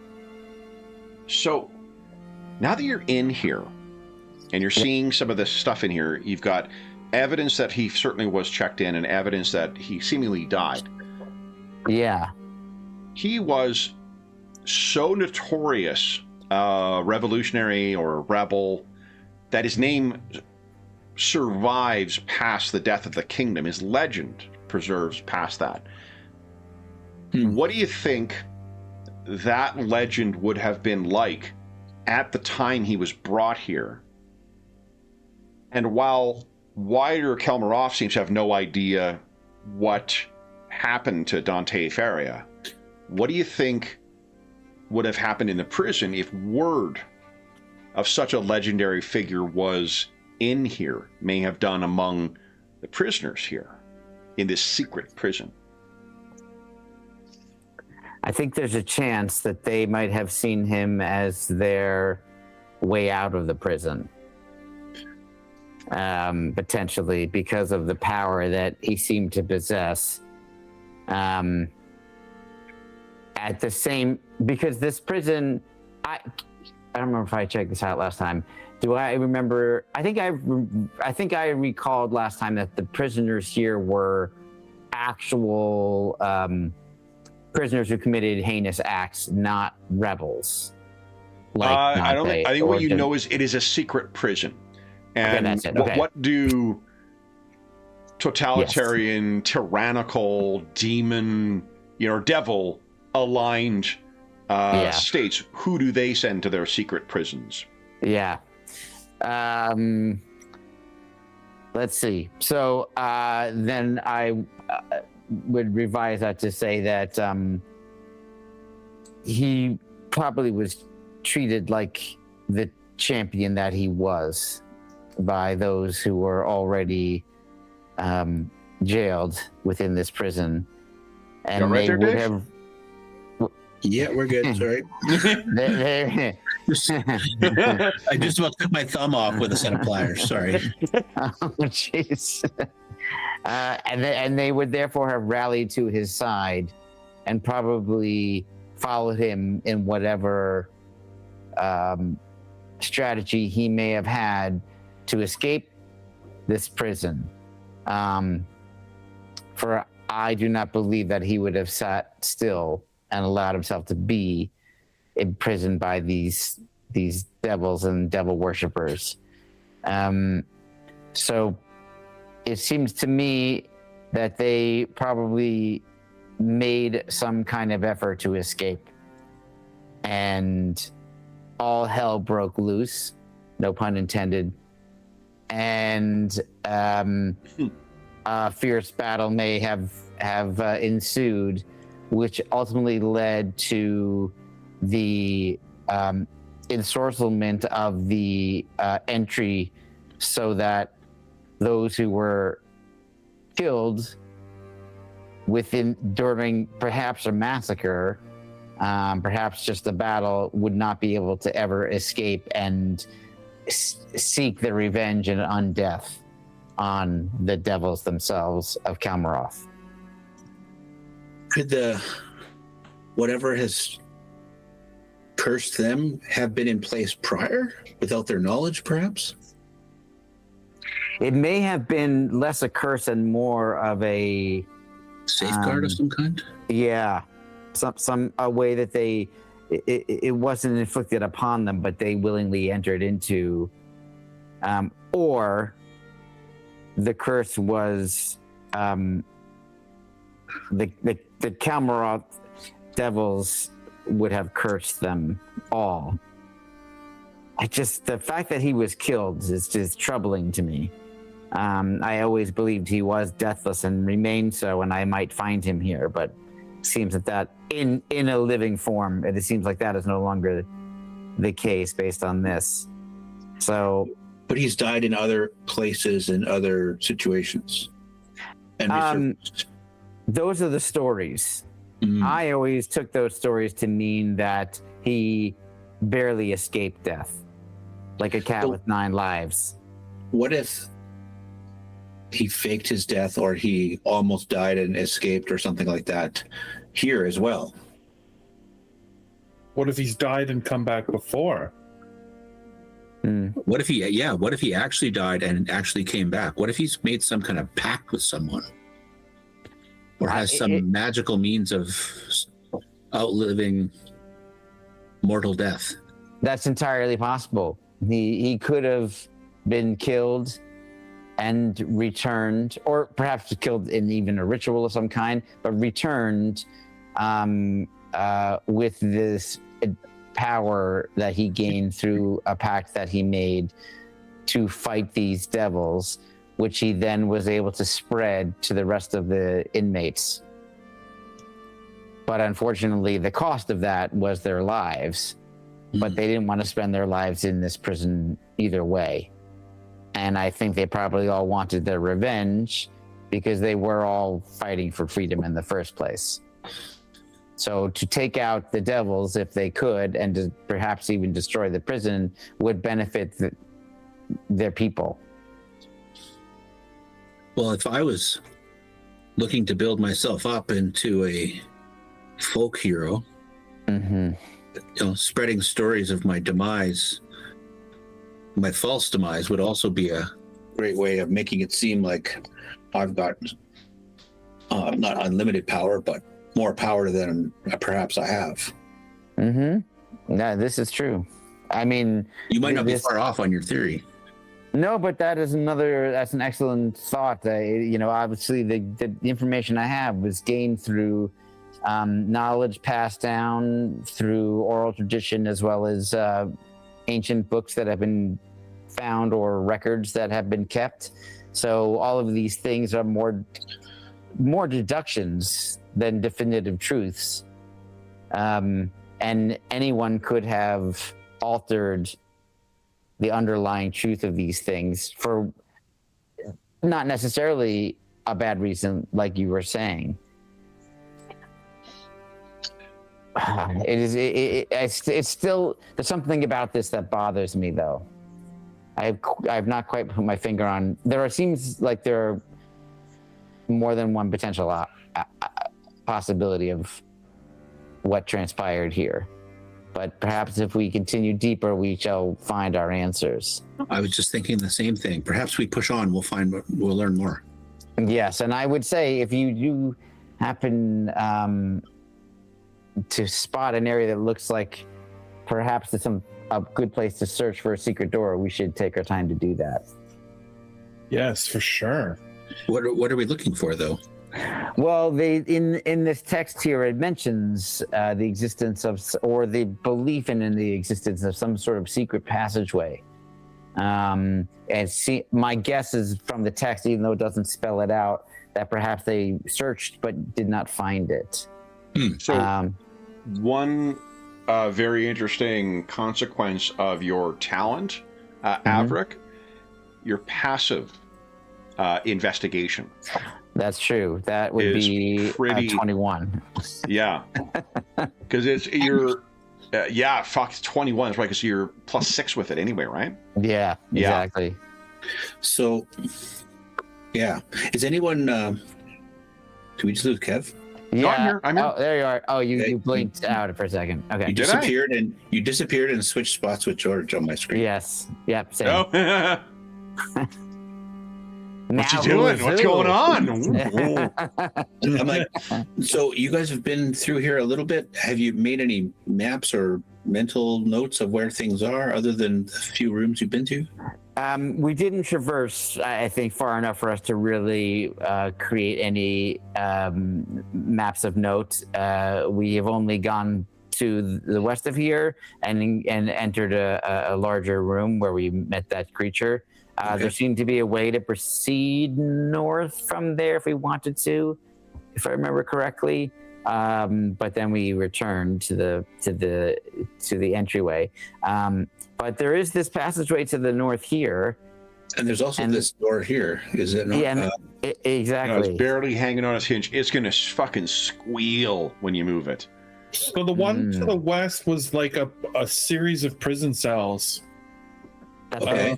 And it looks like potentially this one here could be Similar?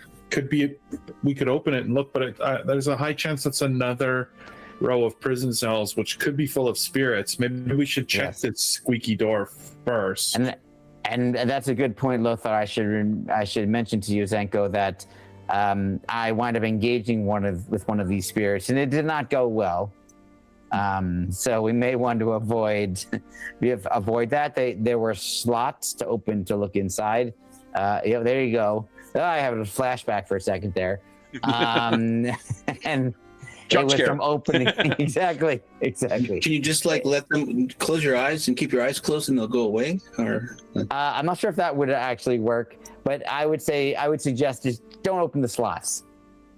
Okay. At least for now. That would be my suggestion if you check that area out. But it wasn't very far. The corridor did not go very far through the cells.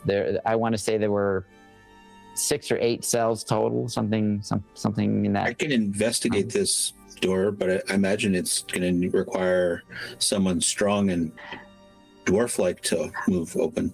It's going to be fairly easy to open. It's just that it's going to make a lot of noise. That is my fear, Zenko, that it's going to attract attention of some kind. And I wonder if we should perhaps just have you quietly check that corridor just to see what's there in case there's something else This one over we should here? know about. Yeah. Yeah. I mean, now, if anyone has tools or training, there are things you could do to try and mitigate that. Oh, that's interesting. Yeah. Mhm. Yeah.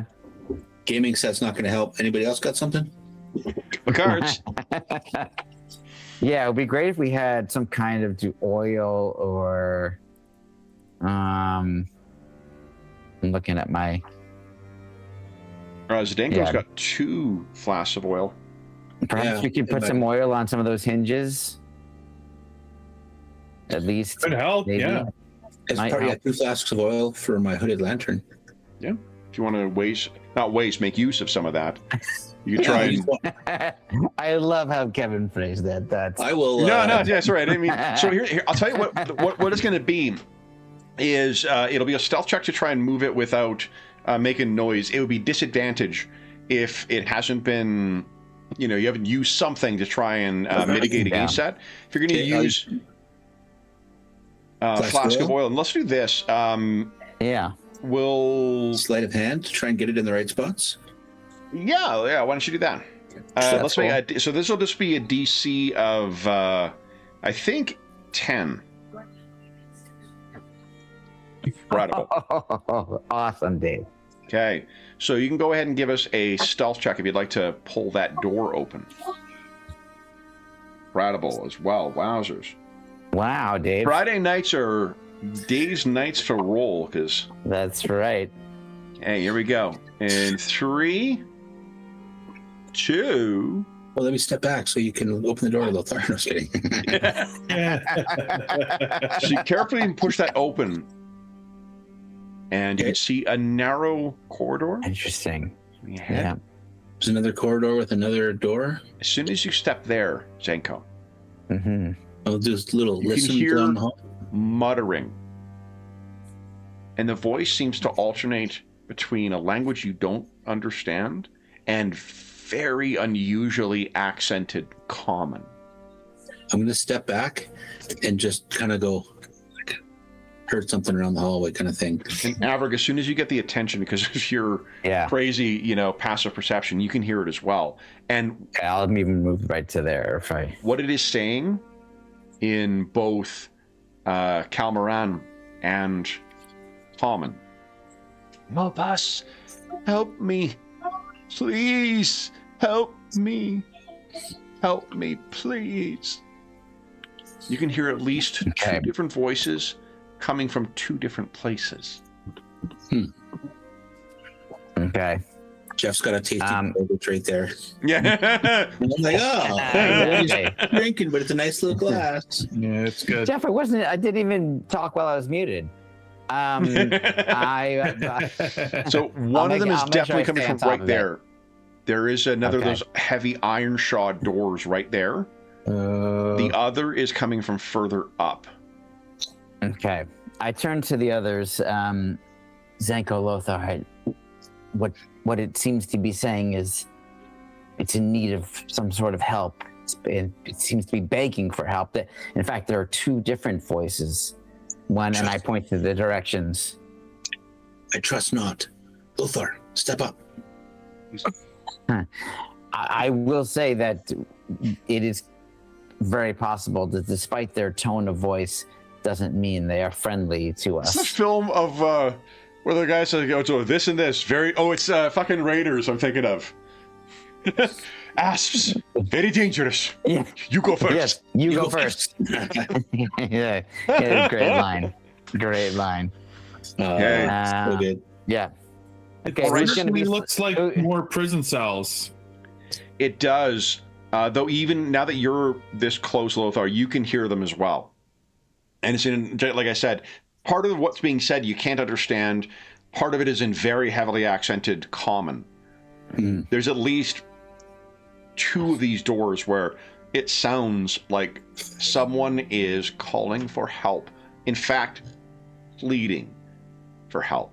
Oh, man. And it's weird because each of the voices as well sounds as if, like, it sounds like they're calling from a bottom of a well, the way that it echoes. Should we check it out? I think we should. I have one question for you, Kevin, which is, do I know if Common was spoken in Kalmaroth at the time of this prison? I said 500 years ago. Yeah, good Would question. It have been? So I'm just going to go, because I want to give you the answer out of the Midgard book. Oh, cool, yeah. Yeah, because it's got great info about the different languages spoken. Were the cells big, Lothar? More than one person go in them? They were small, 10 footish per sides. So would you want to draw them out into the hall and fight here? I mean, they will come out. So Common is the most common language in the Crossroads, which is not far from where Kalmaroth is, and the Seven Cities, which is further south along the sort of the ersatz Italy is where the Seven Cities are. All characters speak Common.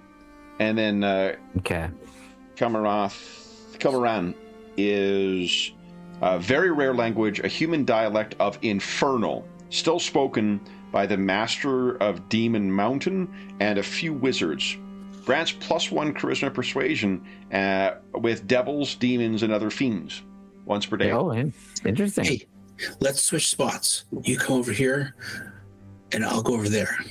And then we'll open up the door and hope it comes out to fight us if it is a trap of some kind or something. Well, maybe we could just open the door of the one where the sound is. Which is right. The first one is right here. If you move up there, Zenko, it's also in here.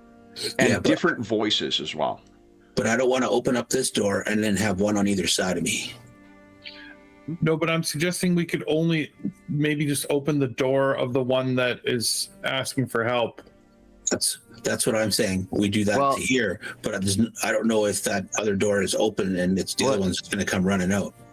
What happened to us previously with the other chamber to the west with the cells? They didn't seem to come out of their own volition until we interacted with them.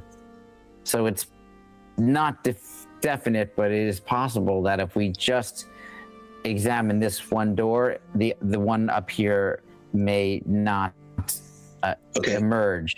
My fear, Zenko, is that we won't have an exit way if we go to this one, and then this one is able to come out on its own, and we're stuck. I'm not saying to go to 9. I'm just saying if I open this door and I step here to, try and trap it between me and Lothar, but the door to the north is not locked, and the other one comes out, then I'll have one on either side of me. And I'm less capable of defending myself than he seems to be. That is true. Perhaps just when you open it, perhaps don't move north yet. Just remain in that spot there, just so we make sure that doesn't happen. Yeah. Exactly. You can always. Yeah. I'll move through you if I have to. Okay, so I'll check for traps on this door. Okay. Which is perception. Okay. Yes, perception. As far as you can tell, no traps on the door. Is it locked? This one is. Let me double check. Start to open it a little bit. Oh, it's open, damn it! Yes, it is locked. Sort away.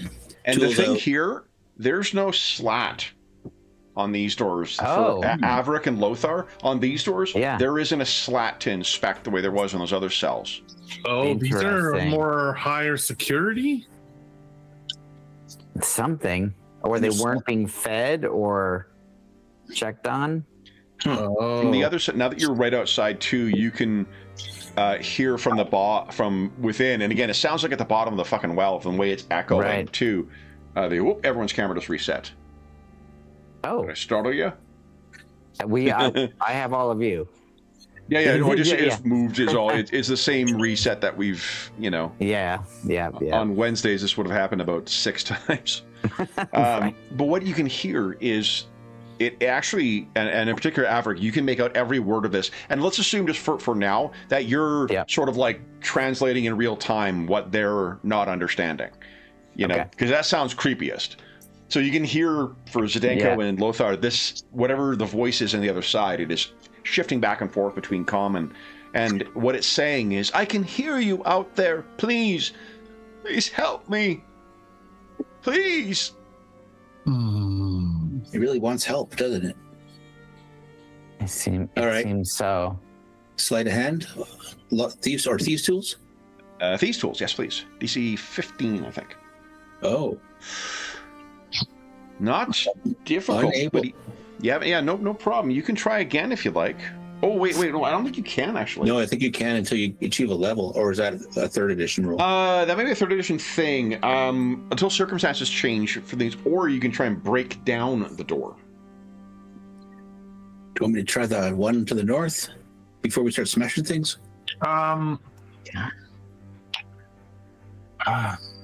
If this door is locked and we can't pick it, hey, wait, Avrik, you can pick it. I can make an attempt to pick it. Yes. I've seen you. I've seen your skill. You can do this. Oh, you know what? Hold on, Dave. Oh shit, you only got 2 luck right now. Yeah, I just got 1 from failing. Oh, yeah. Right. Oh, so you don't get 1 automatically from failing skill checks. Oh, okay. Is it just miss saves and attacks? It's just when you miss save or you miss an attack, or when you achieve a role-playing goal or something like that. Okay. Yeah. But it is. But the reason it's worth noting, like in our Parador game, because that game is more skill focused. Like a lot of it is investigative and shit like that. We were house ruling it so that missed skill checks also granted that. So I would use sort of depending on what we're spending most of the session doing. I might allow that as a house rule. That's cool. Yeah, but that makes sense. Avrik, you want to give it a try? Yes, here we go. 16? Click. Unlock it. Awesome. Zenko, you want to use the pickle jar explanation? I loosened it. I loosened it for you. Yeah. I appreciate that. Teamwork. We got this. So the door seems unlocked, and this is like an intact version of that fucking heavy door that was at the entrance. This seems similar to the ones. Actually, you haven't come across doors like this yet, guys. So these seem something special. Yeah. My theory is that we are going to open this door, and we're not going to see what we saw in those other cells, like the bed, Right. the remains of chairs. There's going to be some pit of some kind in which whatever is in here is trapped. But that is just my theory from various things I read at the college. Yeah. Who is going to open the door? Yes, please. I can hear. It's unlocked. Help me, please. I can open the door. It seems fairly coherent. Awesome. I just didn't say anything. I was like, maybe somebody else will do this. Okay. All right, I'll back you up though, Lothar. It's like my job. Don't worry Okay. about it. Then Lothar, in 3, 2, 1. What you see, Uh-huh. a narrow 5x5 cell in which there is an oubliette at the end. A pit for solitary confinement. Sitting on the side is an iron lid that clearly would be put down on top. And you can hear someone is crying out from the bottom of the oubliette. Please, please. If it's some kind of creature, I could throw the oil on it. From the way that you can see, you would have to move closer to look down. Do you want me to? I could see into the dark. That is true. I forgot about that, Zenko. Will torchlight help you see farther? No, from where you are, I'm fine. Okay. Lothar, do you want me to take that spot? Go ahead. No, don't leave. Don't leave, please. Again, speaking in mostly Kelmaran. Okay, that was my question. Okay, cool. Yeah, so I put my rapier away, I draw a flask of oil. Do you think I can lift the thing with, I'll try to lift it with one hand. So the lid is actually setting aside, like it's open, so you're looking down into this. Oh, like then I'll just look down? Yeah. Would you give us a dexterity save, please? Yeah. Oh shit. Ooh, that's not terrible. You can feel an unseen hand as you step close to the oubliette, grab your leg, and it tries to pull you down into the oubliette. You are easily able to get out of its grip before it goes, and then with, again, unseen hands, the iron lid slams down on top of the oubliette, and you can hear from the depths of it.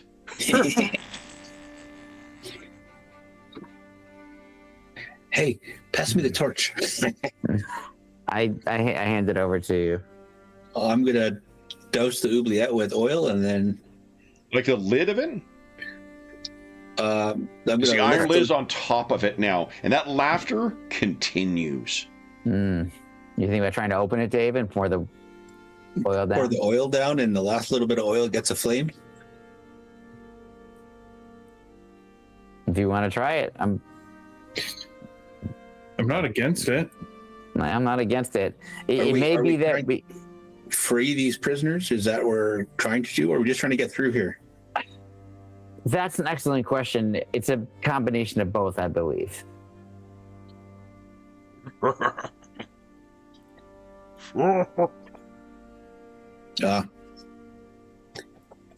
I think that it is possible that if we can find out what ultimately happened to Dante Feria, it will enable us to determine what else we need to do here.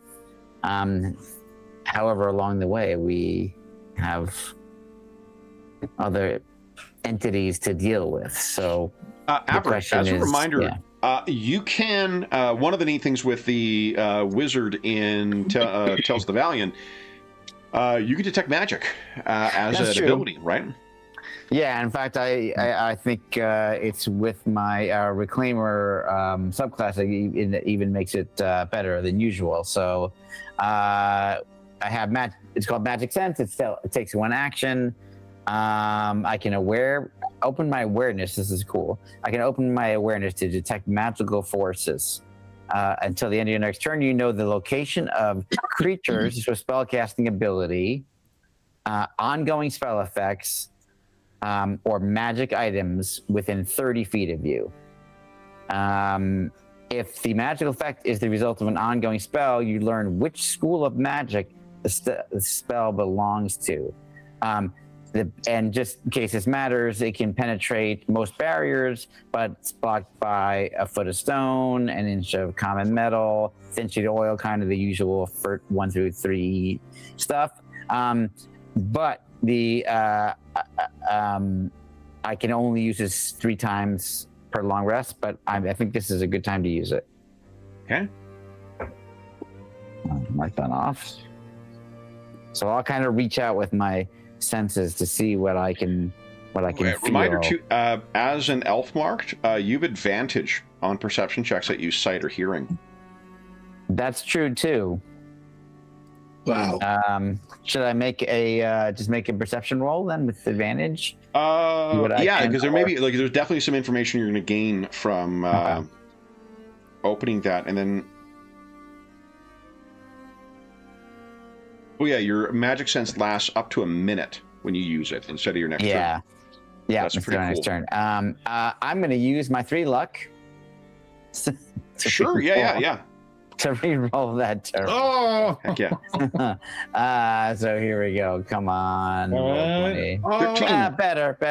Okay. There is a strongly necromantic aura to the lid of this thing.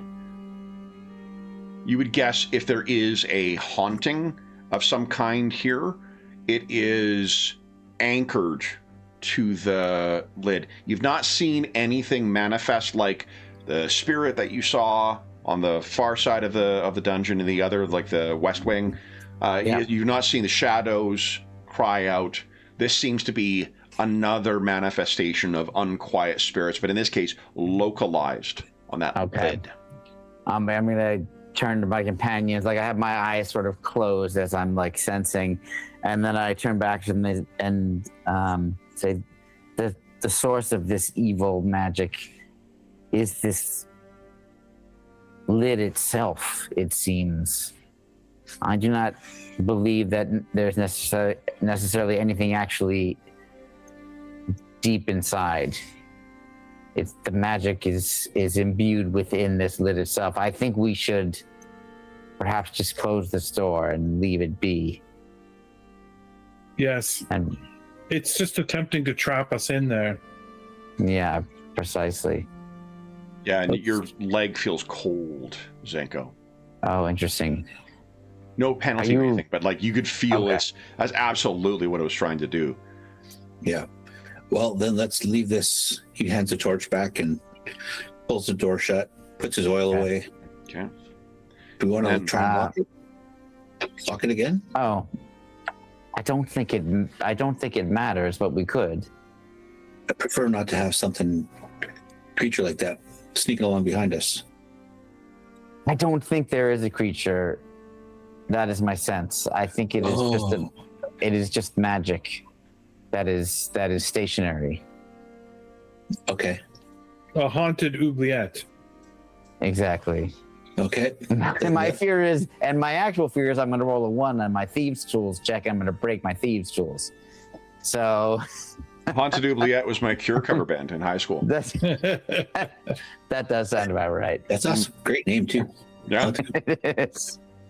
Then with you guys retreating from the haunted oubliette, that brings us to the end of our session, guys. Oh my God! Yeah. Yeah. Well, I mean, we started late too, but we did, but flew still, by. It just goes by like that. Yeah. I have a character now in Tales of the Valiant.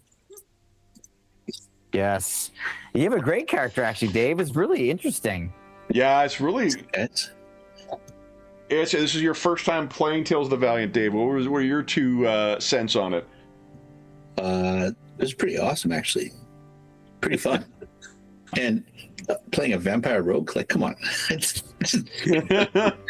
Yeah. And we have like great group chemistry, and you guys are fun to play with. So yeah, this was just a great night. even though it was started late. Good stuff.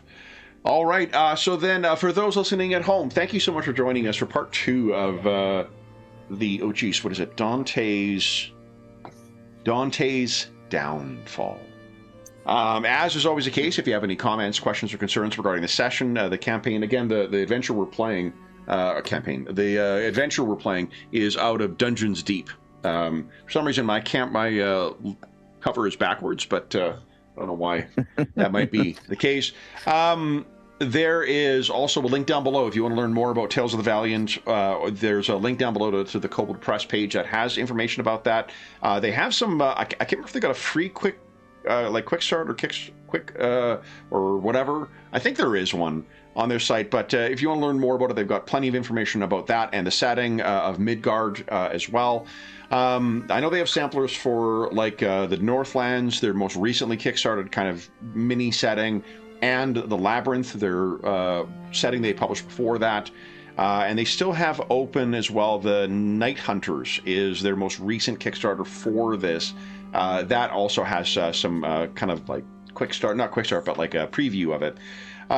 There's also a link down below to the Dungeon Musings Discord server where all of us are active, and we have channels there dedicated to we don't have for this game. We have one for 5th edition, and I'll post again, maybe under the 5th edition channel because it's just easiest. These character sheets, if you're interested in seeing what 3rd level Tales of the Valiant characters look like, I'll share those over there again. There's also channels for most of the other games and campaigns we run on the channel, as well as Find a Group, GM discussion, virtual tabletop chat. There's a terrific, helpful, knowledgeable, and friendly community over there. You're more than welcome to join us. There's also a link down below to our friends at Noble Knight Games. Noble Knight Games is the preeminent unionized retailer of hard-to-find and out-of-print RPGs in North America. Not only do they have an incredible selection of new role-playing games, board games, and card games, they have an unmatched selection of hard-to-find and out-of-print RPGs. Dave, you got something on hand there that's a hard-to-find and out-of-print RPG? Yeah, Fantasy Quest, right, or Fantasy Craft.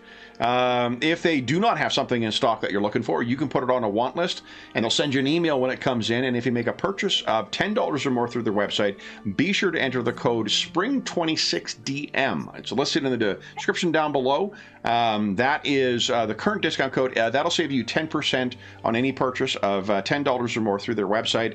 That'll change as of, I think it's May 1st, 2026. So if you're listening to this after that time, just come back to one of our more recent videos. You'll see what the discount code is now. The last thing I will say is an enormous thank you to our stalwart heroes. So Jeffrey, George, and Dave, thank you so much for playing tonight, guys. It was a lot of fun getting back to the dungeon, and it was a pleasure to introduce you to Tales of the Valiant, Dave. So thank you very much. We'll be back in 2 weeks' time playing something. We'll have more warning for next time, but we will be playing something. Until then, we hope that we gave you a few hours to take your mind off the troubles of our world and think about the troubles that come from arcane archaeology. And until we see again, stay safe, stay healthy, and happy gaming. See ya, Draw Steel.